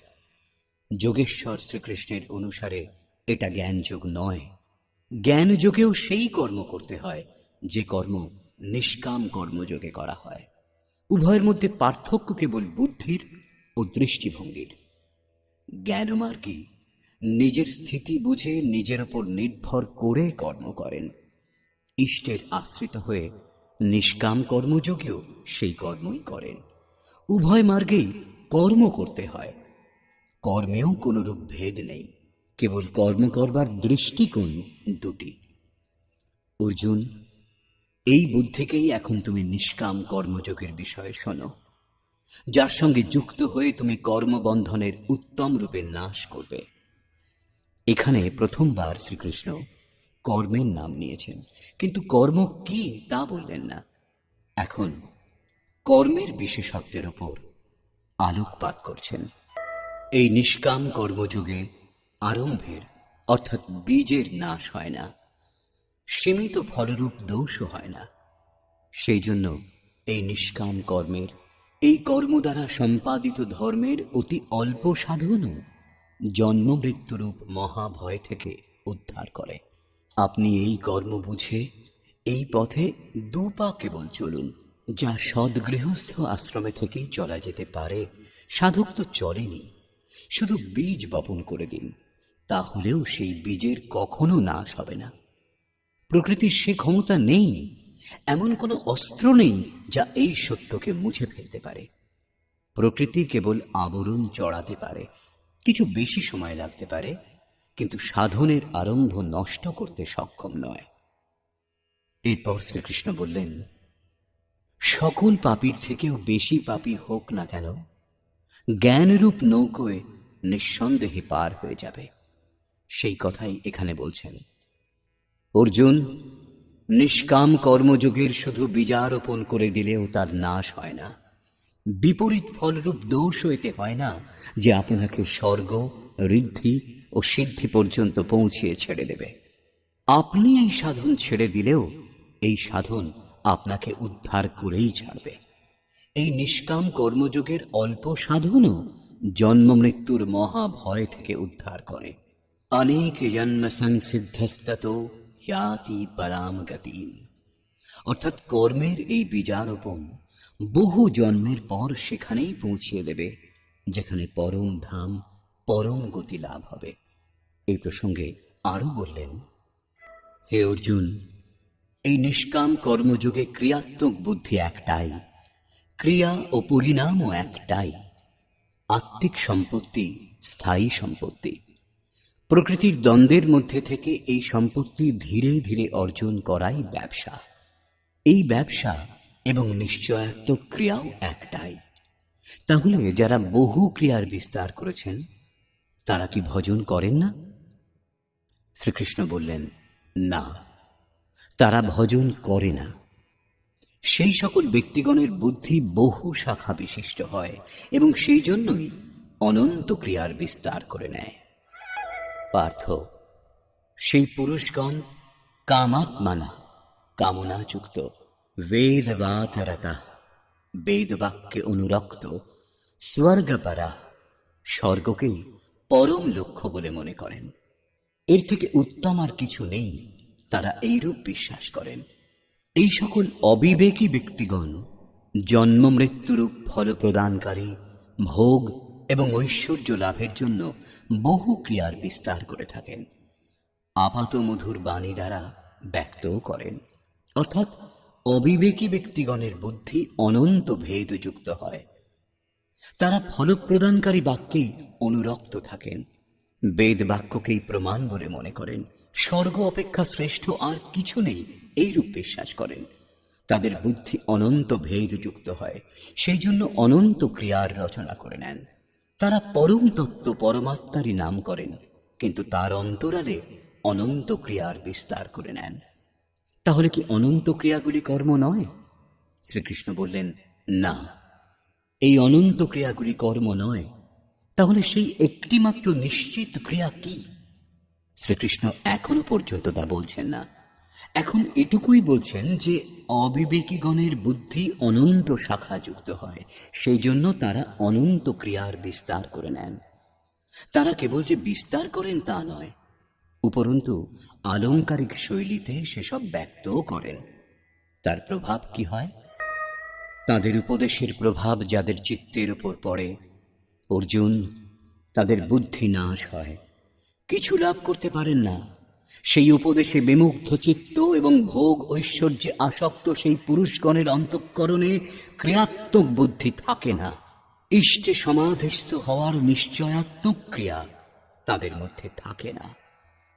এই ধরনের অবিবেকীগণের উপদেশ শোনেন কারা? ভোগ ও ঐশ্বর্যে আসক্ত ব্যক্তি শোনেন, অধিকারী ব্যক্তি শোনেন না। এরূপ ব্যক্তিদের মধ্যে সম ও আদিতত্ত্বে প্রবেশের নিশ্চয়াত্মক ক্রিয়া সংযুক্ত বুদ্ধি হয় না। প্রশ্ন ওঠে যে বেদবাদরতা, যারা বেদবাক্যে অনুরক্ত, তারাও কি ভুল করেন? এই প্রসঙ্গে শ্রীকৃষ্ণ বললেন, অর্জুন, ত্রৈগুণ্য বিষয়া বেদা, বেদ ত্রিগুণ পর্যন্ত প্রকাশ করে থাকে, এর বেশি কিছু জানে না। সেই জন্য নিস্ত্রৈগুণ্যেও ভাবার্জুন। অর্জুন, তুমি এই 3 গুণ অতিক্রম করে ওপরে ওঠো, অর্থাৎ বেদের কার্যক্ষেত্র পার করো। কি রূপে? এই প্রসঙ্গে শ্রীকৃষ্ণ বলছেন, নির্দ্বন্দ্ব সুখ দুঃখাদি দ্বন্দ্বরহিত নিত্য সত্য বস্তুতে স্থিত হও এবং যোগক্ষেমের আকাঙ্ক্ষা রহিত ও আত্মপরায়ণ হও। এইভাবে ঊর্ধ্বে ওঠো। প্রশ্ন ওঠে যে কেবল আমিই উঠব, আরও কেউ কি বেদের ঊর্ধ্বে উঠেছেন? শ্রীকৃষ্ণ বলছেন, যিনি বেদের ঊর্ধ্বে স্থিত তিনি ব্রহ্মকে জানেন, এবং যিনি ব্রহ্মকে জানেন তিনি বিপ্র। পরিপূর্ণ জলাশয় প্রাপ্ত হলে মানুষের ক্ষুদ্র জলাশয়ের যতটুকু প্রয়োজন হয়, যে ব্রাহ্মণ উত্তম প্রকারে ব্রহ্মকে জানেন তারও বেদের ততটুকুই প্রয়োজন হয়। তাৎপর্য এই যে যিনি বেদের ঊর্ধ্বে স্থিত তিনি ব্রহ্মকে জানেন, তিনিই ব্রাহ্মণ। অর্থাৎ তুমি বেদের ঊর্ধ্বে ওঠো, ব্রাহ্মণ হও। অর্জুন ক্ষত্রিয় ছিলেন, শ্রীকৃষ্ণ বলছেন ব্রাহ্মণ হও। ব্রাহ্মণ, ক্ষত্রিয় ইত্যাদি বর্ণ স্বভাবজাত ক্ষমতাগুলির নাম। এটা কর্মপ্রধান, জন্ম থেকে নির্ধারিত কোনো প্রথা নয়। যিনি গঙ্গার নিকটে অবস্থান করেন তার ক্ষুদ্র জলাশয়ের কি প্রয়োজন? কেউ তাকে শৌচক্রিয়া করে, কেউ পশুদের স্নান করায়, এর বেশি তার প্রয়োজন নেই। এই প্রকার ব্রহ্মজ্ঞান বিশিষ্ট ব্রাহ্মণের সেই বিপ্র মহাপুরুষের বেদের ততটাই প্রয়োজন থেকে যায়। প্রয়োজন থাকে অবশ্যই, অনুগামীদের জন্য তার উপযোগিতা আছে। সেখান থেকেই চর্চা আরম্ভ হবে। অতঃপর যোগেশ্বর শ্রীকৃষ্ণ কর্ম করবার সময় যে যে সাবধানতা অবলম্বনের প্রয়োজন তার প্রতিপাদন করলেন। কেবলমাত্র কর্মে তোমার অধিকার আছে, ফলে নেই। এইরূপ চিন্তা করো যে ফলই নেই, ফলে যেন কখনো তোমার আসক্তি না হয়, আবার কর্মে অশ্রদ্ধাও যেন না হয়। এখন পর্যন্ত যোগেশ্বর শ্রীকৃষ্ণ ৩৯তম শ্লোকে প্রথমবার কর্মের নাম নিয়েছেন, কিন্তু কর্ম কি তা বলেননি, এবং সেই কর্মের অনুষ্ঠান কিভাবে করা হবে সেই কর্মের বিশেষত্বের উপর আলোকপাত করলেন। অর্জুন, এই কর্ম করে তুমি কর্মবন্ধন থেকে মুক্ত হয়ে যাবে। অর্জুন, এতে আরম্ভের অর্থাৎ বীজের নাশ হয় না। একবার এই কর্ম আরম্ভ করে দিলে প্রকৃতির সে ক্ষমতা নেই যে একে নষ্ট করতে পারে। অর্জুন, এতে সীমিত ফলরূপ দোষও হয় না যে স্বর্গ, ঋদ্ধি ও সিদ্ধিতে ভুলিয়ে পথভ্রান্ত করে দেবে। অর্জুন, এই কর্মের অল্প অনুষ্ঠানও জন্ম মৃত্যুর ভয় থেকে উদ্ধার করে। কিন্তু এখনো স্পষ্ট করলেন না সেই কর্মটা কি এবং কি রূপে সেই কর্ম সম্পন্ন করা হবে। বর্তমান অধ্যায়ের ৪১তম শ্লোকে তিনি বলেছেন, অর্জুন, এতে নিশ্চয়াত্মক বুদ্ধি একটা, ক্রিয়াও একটাই। তাহলে যারা অনন্ত ক্রিয়ার আচরণ করেন তারা ভজন করেন না? শ্রীকৃষ্ণ বললেন, না, তারা ভজন করেন না। এর কারণ দেখিয়ে বললেন যে অবিবেকীগণের বুদ্ধি অনন্ত শাখা যুক্ত হয় এবং সেই জন্য তারা অনন্ত ক্রিয়ার বিস্তার করে নেন। তারা সুশোভন বাণী দ্বারা এই ক্রিয়াসমূহকে ব্যক্ত করেন এবং তাদের বাণীর প্রভাব যাদের চিত্তের ওপরে পড়ে তাদের বুদ্ধিও নাশ হয়। অতএব নিশ্চয়াত্মক ক্রিয়া একটাই, কিন্তু একথা বললেন না যে সেই ক্রিয়া কি। এখন এই 47তম শ্লোকে তিনি বলছেন, অর্জুন, কর্মে তোমার অধিকার আছে, ফলে নেই। ফলের বাসনা কখনো যেন না হয় এবং কর্মেও অশ্রদ্ধা যেন না হয়। অর্থাৎ নিরন্তর করবার জন্য মগ্ন হয়ে করো, কিন্তু বললেন না কর্ম কি। প্রায় এই শ্লোকের উদাহরণ দিয়ে লোকে বলে যে যা কিছুই করো না কেন ফলের কামনা ত্যাগ করে করো, তাহলেই নিষ্কাম কর্মযোগ হবে। এখানে শ্রীকৃষ্ণ কর্ম কি তা না বলে কেবল কর্মের বিশেষত্বের উপর আলোকপাত করলেন, যে সেই কর্ম কি কি প্রদান করে এবং কর্ম করবার সময় কি কি সাবধানতা অবলম্বন করা হয়। প্রশ্নটি যেমন ছিল তেমনিই রয়ে গেল, যা শ্রীকৃষ্ণ 3য় ও 4র্থ অধ্যায়ে স্পষ্ট করবেন। পুনরায় এই বিষয়ের উপর জোর দিলেন। ধনঞ্জয়, আসক্তি ও সঙ্গদোষ ত্যাগ করে সিদ্ধি ও অসিদ্ধিতে নির্বিকার থেকে যোগে স্থিত হয়ে কর্ম করো। কি কর্ম? নিষ্কাম কর্ম করো। সমত্বং যোগ উচ্যতে। এই সমত্ব ভাবকেই যোগ বলা হয়, যার মধ্যে বৈষম্য নেই। এইরূপ ভাবকেই সমত্ব বলে। ঋদ্ধি সিদ্ধি বৈষম্য উৎপন্ন করে। আসক্তি আমাদের জন্য বিষম অবস্থার সৃষ্টি করে। ফলের ইচ্ছা বৈষম্যের সৃষ্টি করে, সেই জন্য ফলের আকাঙ্ক্ষা যেন না থাকে, কিন্তু কর্মেও যেন অশ্রদ্ধা না হয়। দৃশ্য, শ্রাব্য সকল বস্তুর আসক্তি ত্যাগ করে প্রাপ্তি ও অপ্রাপ্তির বিষয়ে চিন্তা না করে যোগে স্থিত থেকে শুধু কর্ম করো। যোগ থেকে চিত্ত সরে যেন না যায়। যোগ হল পরাকাষ্ঠার এক স্থিতি বিশেষ এবং এর শুরুর কোনো এক অবস্থাও হয়। শুরুতেও আমাদের দৃষ্টি লক্ষ্যেরই ওপর থাকা উচিত। অতএব যোগের ওপরেই দৃষ্টি নিবদ্ধ করে কর্মের অনুষ্ঠান করা উচিত। সমত্ব ভাব অর্থাৎ সিদ্ধি ও অসিদ্ধিতে সমান ভাবকেই যোগ বলে। যাকে সিদ্ধি এবং অসিদ্ধি বিচরিত করতে পারে না, যার মধ্যে বৈষম্যের সৃষ্টি হয় না, এইরূপ ভাবের জন্য একে সমত্ব যোগ বলা হয়। এই সমতা ইষ্ট প্রদান করে থাকেন, সেই জন্য একে সমত্ব যোগ বলে। সম্পূর্ণ কামনার ত্যাগের জন্য একে নিষ্কাম কর্মযোগ বলে। কর্ম করতে হবে, সেই জন্য একে কর্মযোগ বলে। পরমাত্মার সঙ্গে মিলন করায়, তাই এর নাম যোগ অর্থাৎ মিল। এখানে বৌদ্ধিক স্তরে খেয়াল রাখতে হয় যে সিদ্ধি ও অসিদ্ধিতে যেন সমভাব থাকে, আসক্তি উৎপন্ন না হয়, ফলের বাসনাও উদয় না হয়। সেই জন্য এই নিষ্কাম কর্মযোগকে বুদ্ধিযোগ বলা হয়। ধনঞ্জয়, অবরম কর্ম, নিকৃষ্ট কর্ম, সকাম কর্ম বুদ্ধিযোগ অপেক্ষা নিতান্ত তুচ্ছ।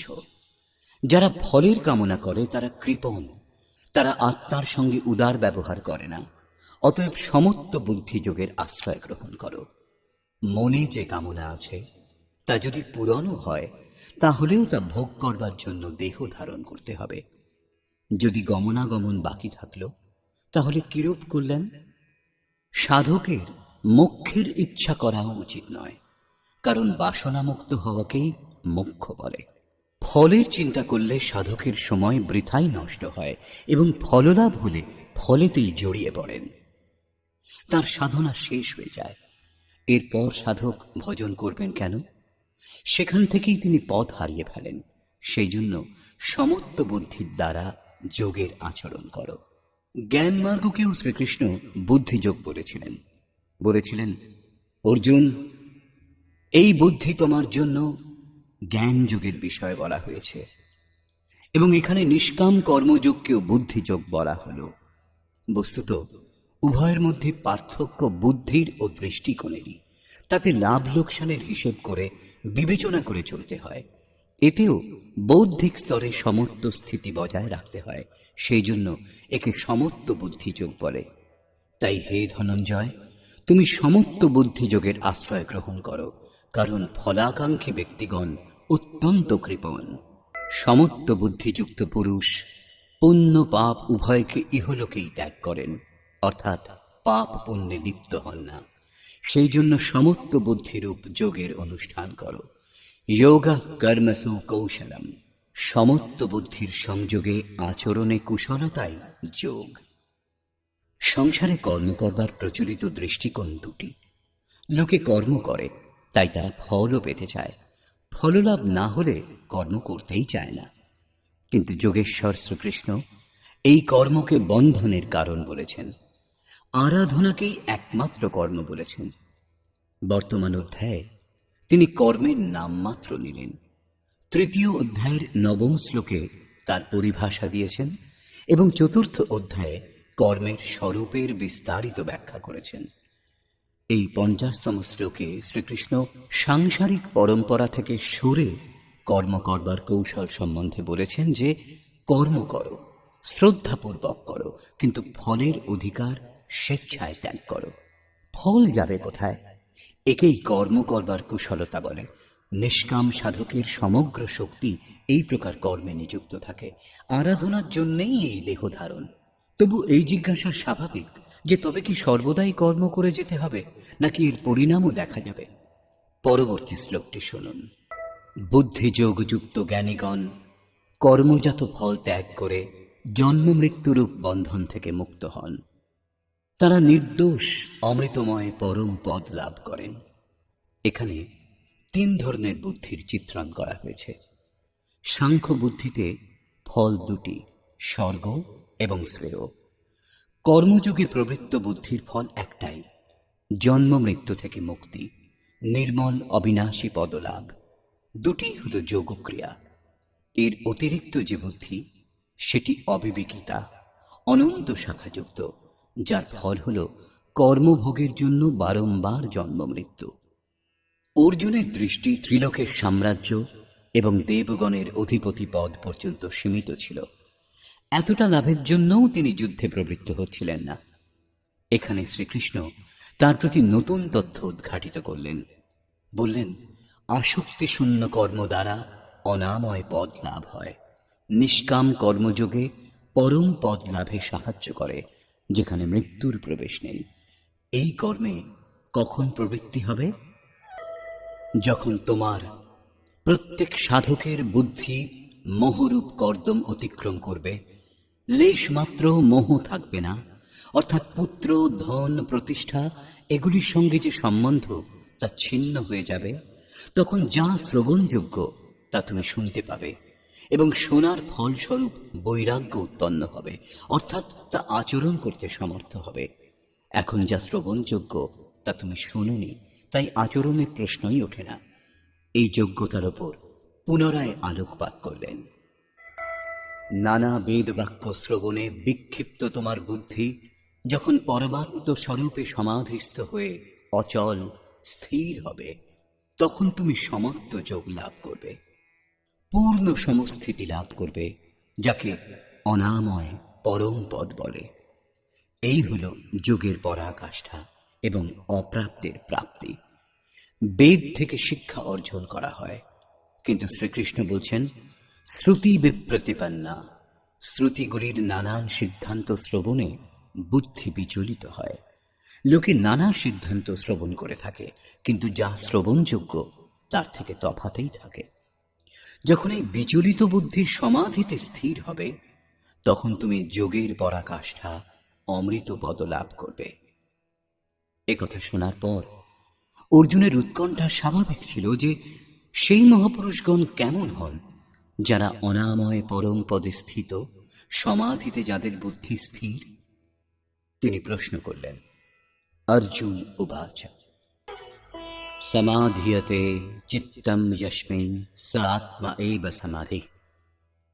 অর্থাৎ যাতে চিত্তের সমাধান করা হয় সেই আত্মাই হল সমাধি। যিনি অনাদি তত্ত্বের সমতুল্য অবস্থা লাভ করে থাকেন তাকেই সমাধিস্থ বলে।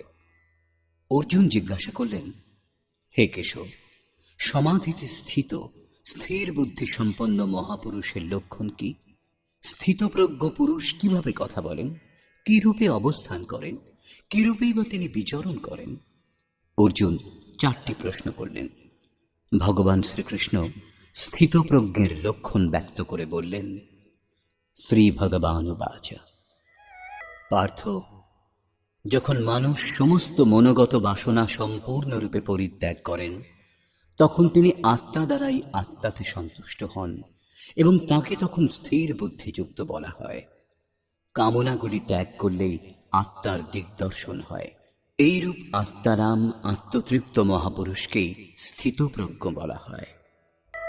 দৈহিক, দৈবিক এবং ভৌতিক দুঃখে যার মন উদ্বেগহীন, সুখে নিষ্পৃহ এবং যার আসক্তি, ভয় এবং ক্রোধ নাশ হয়েছে, মননশীলতার চরম সীমায় যিনি পৌঁছেছেন তাকে স্থিতপ্রজ্ঞ বলা হয়। শ্রীকৃষ্ণ অন্যান্য লক্ষণগুলিও বললেন। যে পুরুষ সর্বত্র স্নেহবর্জিত, শুভাশুভ প্রাপ্তিতে যিনি আনন্দিত বা দুঃখিত হন না, তার বুদ্ধি স্থির হয়েছে। শুভ পরমাত্ম স্বরূপে সংযোগ করে এবং অশুভ প্রকৃতিতে প্রলুব্ধ করে রাখে। কিন্তু স্থিতপ্রজ্ঞ পুরুষ অনুকূল পরিস্থিতিতে আনন্দিত হন না এবং প্রতিকূল পরিস্থিতিতেও দুঃখিত হন না, কারণ প্রাপ্তযোগ্য বস্তু তার থেকে ভিন্ন নেই এবং সেই বিকারগুলিও নেই যেগুলি পতিত করে দেয়, অর্থাৎ তখন তার সাধনার প্রয়োজন থাকে না। এরূপ ব্যক্তিকে স্থিতপ্রজ্ঞ বলা হয়। কচ্ছপ যেমন নিজ অঙ্গসমূহ সংকুচিত করে, সেইরূপ এই পুরুষ যখন চারদিক থেকে নিজ ইন্দ্রিয় সমূহকে প্রত্যাহার করেন, তখন তার বুদ্ধি স্থির হয়। বিপদের সম্মুখীন হলেই কচ্ছপ যেমন নিজের মাথা পা সংকুচিত করে, সেইরূপ যে পুরুষ বিষয় বিচরণশীল ইন্দ্রিয়গুলিকে বলপূর্বক বিষয় থেকে আকর্ষণ করে হৃদয় দেশে নিরুদ্ধ করেন, সেই কালে সেই পুরুষের বুদ্ধি স্থির হয়। কিন্তু এটা একটা দৃষ্টান্ত মাত্র। বিপদ দূর হলেই কচ্ছপ নিজ অঙ্গসমূহ পুনরায় প্রসারিত করে। স্থিতপ্রজ্ঞ মহাপুরুষও কি সেই প্রকার বিষয়ে রস নিতে আরম্ভ করেন? এই প্রসঙ্গে বলছেন, ইন্দ্রিয় দ্বারা যে পুরুষগণ বিষয় ভোগ করেন না, তারা বিষয় থেকে নিবৃত্ত হন, কারণ তারা গ্রহণ করেন না। কিন্তু তাদের আসক্তি দূর হয় না, আসক্তি রয়ে যায়। সম্পূর্ণরূপে ইন্দ্রিয় সমূহকে বিষয় থেকে আকর্ষণ করেন যে নিষ্কাম কর্মীগণ, তাদের আসক্তি পরং দৃষ্ট্বা, পরম তত্ত্ব পরমাত্মার সাক্ষাৎকার হলে নিবৃত্ত হয়। মহাপুরুষ কচ্ছপের মতো নিজের ইন্দ্রিয় সমূহকে বিষয় লিপ্ত করেন না। ইন্দ্রিয় সমূহ বিষয় থেকে নিবৃত্ত হলে সংস্কার লুপ্ত হয়ে যায়, এদের আত্মপ্রকাশ ঘটে না। নিষ্কাম কর্মযোগের আচরণ করে পরমাত্মার প্রত্যক্ষ দর্শনের সঙ্গে সঙ্গে সেই পুরুষের বিষয়াসক্তি দূর হয়। চিন্তন পথে প্রায়ই হঠকারিতা দেখা যায়। দৃঢ় থেকে ইন্দ্রিয়গুলিকে বিষয় থেকে আকর্ষণ করে নিবৃত্ত হয়ে যান, কিন্তু মনে আসক্তি ও বিষয় চিন্তা লেগেই থাকে। এই আসক্তি পরং দৃষ্ট্বা, পরমাত্মার সাক্ষাৎকার হলেই দূর হয়, তার আগে নয়। পূজ্য মহারাজজি এই সম্বন্ধে নিজের জীবনের একটি ঘটনা বলতেন। গৃহত্যাগের পূর্বে তার প্রতি 3 বার আকাশবাণী হয়েছিল। আমি জিজ্ঞাসা করেছিলাম, মহারাজজি, আপনার প্রতি আকাশবাণী কেন হয়েছিল, আমাদের প্রতি তো হয়নি? তখন মহারাজজি বলেছিলেন, হো এই শঙ্কা মোহকে ভয় রহি, অর্থাৎ এই সন্দেহ আমারও হয়েছিল। তখন অনুভব হলো যে আমি গত 7 জন্ম থেকে সাধু। 4 জন্ম কেবল সাধুর বেশে তিলক কেটে ভস্ম মেখে কোথাও কমণ্ডলু নিয়ে বিচরণ করেছি, যোগক্রিয়ার জ্ঞান ছিল না। কিন্তু গত 3 জন্ম ধরে যেমন হওয়া উচিত তেমনি সাধু ছিলাম। আমার অন্তরে যোগক্রিয়া জাগ্রত ছিল। পূর্বজন্মেই নিবৃত্তি হয়ে এসেছিল, কিন্তু 2টি ইচ্ছা বাকি ছিল, স্ত্রী ও গাঁজা। অন্তর্মনে ইচ্ছা ছিল, কিন্তু বাইরে থেকে আমি শরীরকে দৃঢ় রেখেছিলাম। মনে বাসনা ছিল, তাই জন্ম নিতে হয়েছে। জন্মের পর অল্প সময়ের মধ্যেই ভগবান সবকিছু দেখিয়ে শুনিয়ে নিবৃত্তি প্রদান করেছেন। 2-3 তুড়ি দিয়েই সাধু বানিয়ে দিয়েছেন। এই কথাই শ্রীকৃষ্ণ বললেন যে ইন্দ্রিয়ের সাহায্যে যিনি বিষয় গ্রহণ করেন না, সেই পুরুষেরও বিষয় থেকে নিবৃত্তি হয়। কিন্তু সাধনা করে পরম পুরুষ পরমাত্মার সাক্ষাৎকার হলে বিষয়গুলির আসক্তিও চলে যায়। অতএব সাক্ষাৎকার যতক্ষণ না হয় ততক্ষণ কর্ম করা উচিত। और कछु प्रथम बासना रही প্রভুপদ প্রীতি সরিত সোবহি। ইন্দ্রিয়গুলিকে বিষয় থেকে নিবৃত্ত করা অত্যন্ত কঠিন, এর উপর আলোকপাত করলেন। কৌন্তেয়, প্রমথনশীল ইন্দ্রিয় সমূহ যত্নশীল মেধাবী পুরুষের মনকে বলপূর্বক হরণ করে বিচলিত করে দেয়। সেই জন্য সেই ইন্দ্রিয়গুলিকে সম্পূর্ণরূপে সংযত করে যোগযুক্ত হয়ে সমর্পণের সঙ্গে আমার আশ্রয়ে এসো। কারণ যার ইন্দ্রিয় সকল বশীভূত হয়েছে তাঁরই বুদ্ধি স্থির হয়। এখানে যোগেশ্বর শ্রীকৃষ্ণ সাধনের নিষেধাত্মক অবয়বগুলির সঙ্গে তার বিধেয়াত্মক দিকের উপর জোর দিলেন। কেবল সংযম ও নিষেধ দ্বারা ইন্দ্রিয়গুলি বশীভূত হয় না। সমর্পণের সঙ্গে ইষ্টচিন্তন অনিবার্য। ইষ্টচিন্তনের অভাবে বিষয় চিন্তন হবে, যার কুপরিণাম উল্লেখ করলেন ভগবান শ্রীকৃষ্ণ। বিষয়সমূহ চিন্তা করতে করতে মানুষের সেই সকলে আসক্তি জন্মে। আসক্তি থেকে কামনা জাগে। কামনা পূর্তিতে বাধা পেলে ক্রোধ উৎপন্ন হয়। ক্রোধ থেকে কি হয়? ক্রোধ থেকে মূঢ় ভাব অর্থাৎ অবিবেক উৎপন্ন হয়। নিত্য অনিত্য বস্তুর জ্ঞান থাকে না। অবিবেক থেকে স্মৃতি বিভ্রম হয়, যেমন অর্জুনের হয়েছিল। ভ্রমতীব চ মে মনঃ। গীতা সমাপনের সময় তিনি বলেছেন, নষ্ট মোহ স্মৃতির লব্ধা। কি করা উচিত, কি করা উচিত নয়, তার নির্ণয় করা যায় না। স্মৃতি বিভ্রম হলে যোগপরায়ণ বুদ্ধি বিনষ্ট হয়, এবং বুদ্ধি বিনষ্ট হলে এই পুরুষ নিজ শ্রেষ্ঠ সাধন পথ থেকে বিচ্যুত হয়। এখানে শ্রীকৃষ্ণ জোর দিলেন যে বিষয়ের চিন্তা করা উচিত নয়। সাধকের নাম, রূপ, লীলা ও ধামে কোথাও না কোথাও মনকে নিযুক্ত রাখা উচিত। ভজনে অলসতা করলে মন বিষয়াভিমুখ হবে। বিষয়ের চিন্তন থেকে আসক্তি জন্মে। আসক্তি থেকে সেই বিষয়ের কামনা সাধকের অন্তর মনে জাগে। কামনা পূর্তিতে ব্যবধান উৎপন্ন হলে ক্রোধ, ক্রোধ থেকে অবিবেক, অবিবেক থেকে স্মৃতি বিভ্রম, এবং স্মৃতি বিভ্রম থেকে বুদ্ধি বিনষ্ট হয়। নিষ্কাম কর্মযোগকে বুদ্ধিযোগ বলা হয়, কারণ বুদ্ধি স্তরে এর বিচার করা উচিত যে কামনাগুলি যেন না জাগে। ফল নেই। কামনা জাগলে এই বুদ্ধিযোগ নষ্ট হয়ে যায়। সাধন করিয় বিচারহীন মন শুদ্ধ হয়ে নাহি তৈসে। বিচার আবশ্যক। বিচার শূন্য পুরুষ শ্রেয় সাধন থেকে পতিত হয়। সাধন ক্রম ভঙ্গ হয়, সর্বথা নষ্ট হয় না। যেখানে অবরুদ্ধ হয়েছিল ভোগের পর সাধন, সেইখান থেকেই পুনরায় আরম্ভ হয়। বিষয়াভিমুখ সাধকের এই গতি হয়।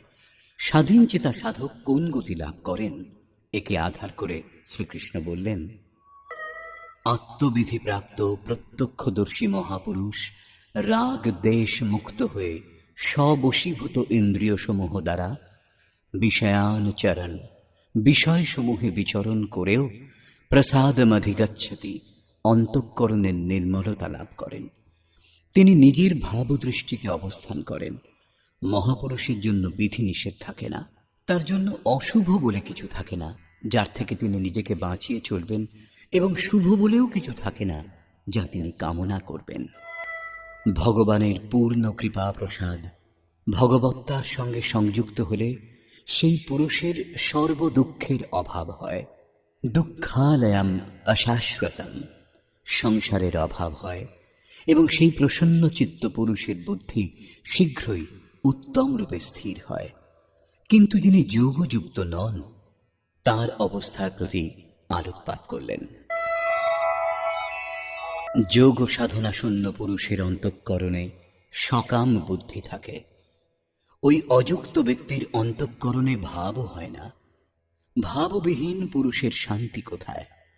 এইরূপ অশান্ত পুরুষের সুখ কোথায়?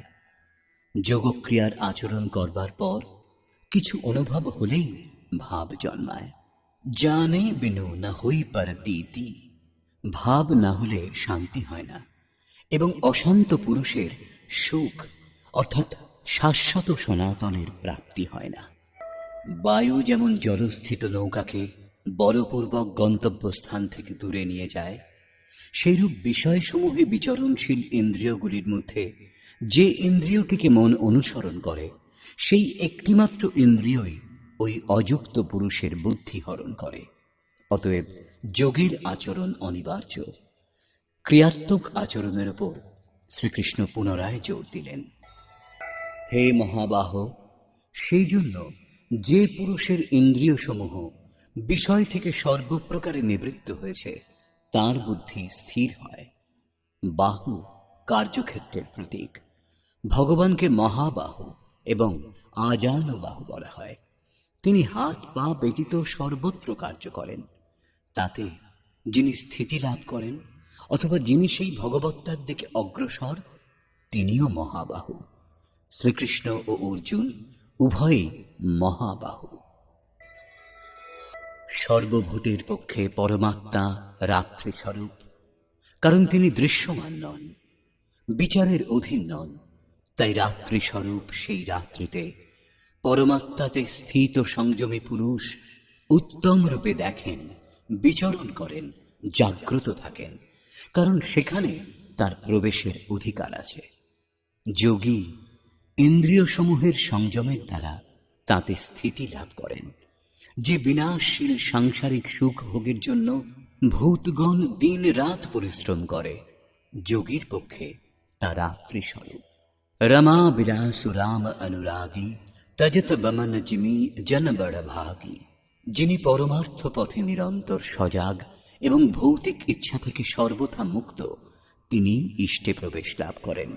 তিনি এই সংসারেই থাকেন, কিন্তু তার উপর সংসারের কোনো প্রভাব পড়ে না। মহাপুরুষ কিভাবে অবস্থান করেন, এখানে তারই বর্ণনা। যেমন পরিপূর্ণ অচল প্রতিষ্ঠিত সমুদ্রে নদীগুলি প্রচণ্ড বেগে প্রবেশ করে, তাতে লীন হয়ে আত্মহারা হয়ে যায়, সেইরূপ পরমাত্মাতে স্থিতপ্রজ্ঞ পুরুষের মনে ভোগগুলি কোনো বিকার উৎপন্ন না করে তার মধ্যে বিলীন হয়ে যায়। এইরূপ পুরুষ পরম শান্তি লাভ করেন।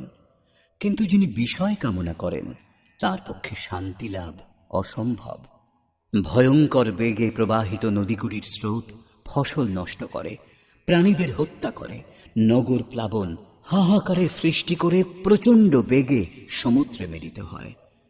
কিন্তু সমুদ্রে বিক্ষোভের সৃষ্টি করতে পারে না, বরং তাতেই সমাহিত হয়। সেইরূপ স্থিতপ্রজ্ঞ মহাপুরুষের প্রতি বিষয়ভোগ ততটা বেগেই আসে, কিন্তু সমাহিত হয়ে যায়। ওই মহাপুরুষের অন্তরে শুভ অথবা অশুভ কোনো সংস্কার উৎপন্ন করতে পারে না। যোগীর কর্ম অশুক্ল ও অকৃষ্ণ হয়, কেননা যে চিত্তে সংস্কার উৎপন্ন হতো তা নিরুদ্ধ এবং বিলীন হয়ে গেছে। এর সঙ্গেই ভগবত্তার স্থিতি লাভ হয়েছে। এখন সংস্কার জন্মাবে কোথায়? এই একটি শ্লোকেই শ্রীকৃষ্ণ অর্জুনের অনেকগুলি জিজ্ঞাসার সমাধান করে দিলেন। তার জিজ্ঞাসা ছিল যে স্থিতপ্রজ্ঞ মহাপুরুষের লক্ষণ কি, কিভাবে কথা বলেন, অবস্থান করেন, বিচরণ করেন।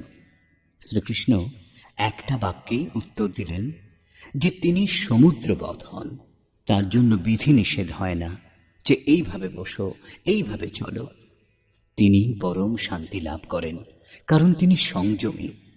ভোগাকাঙ্ক্ষী শান্তি পান না।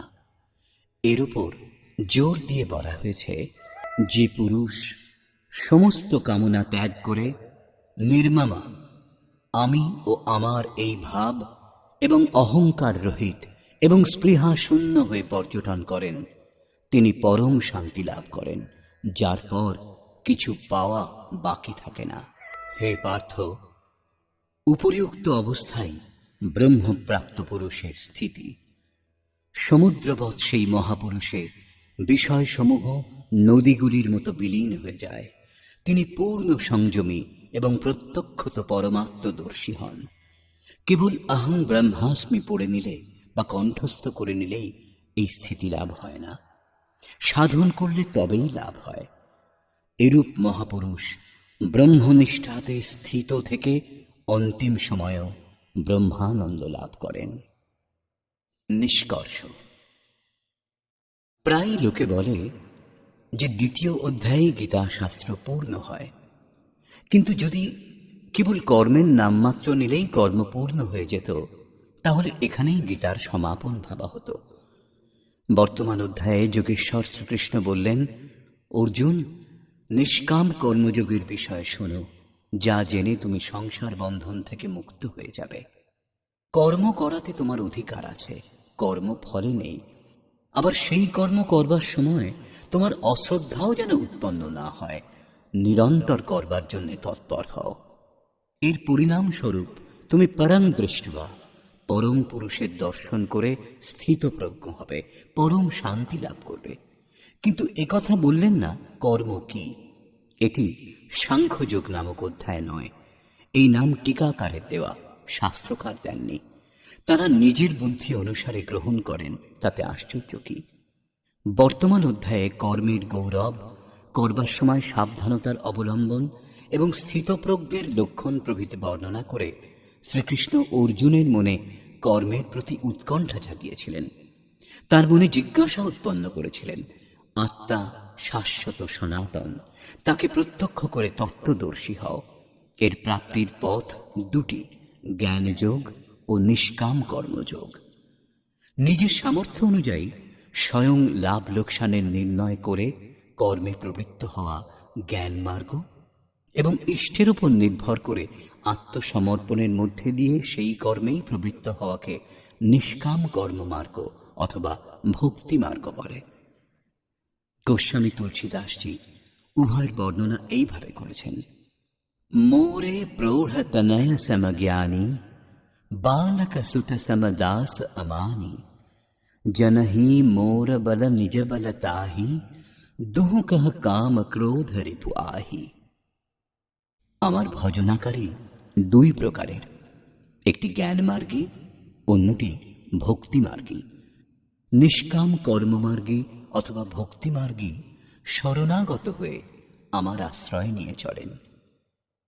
জ্ঞানযোগী নিজের শক্তি সামর্থ্য অনুসারে নিজের লাভ লোকসান বিচার করে নিজের উপর নির্ভর করে চলেন, যদিও উভয়েরই শত্রু এক। জ্ঞানমার্গীকে কাম ক্রোধাদি শত্রুদের দমন করতে হয় এবং নিষ্কাম কর্মযোগীকেও এদের সঙ্গেই যুদ্ধ করতে হয়। উভয়ই কামনা ত্যাগ করেন এবং উভয় মার্গেই যে কর্ম করা হয় তা এক। এই কর্মের পরিণাম পরম শান্তি লাভ করবে। কিন্তু কর্ম কি বলা হয়নি। এখন আপনার মনেও এই জিজ্ঞাসার উদয় নিশ্চয়ই হয়েছে, কর্ম কি? অর্জুনের মনেও কর্মের প্রতি জিজ্ঞাসা উৎপন্ন হয়েছে। তৃতীয় অধ্যায়ের আরম্ভেই তিনি কর্ম বিষয়ক প্রশ্ন করেছেন। দ্বিতীয় অধ্যায় পূর্ণ হল।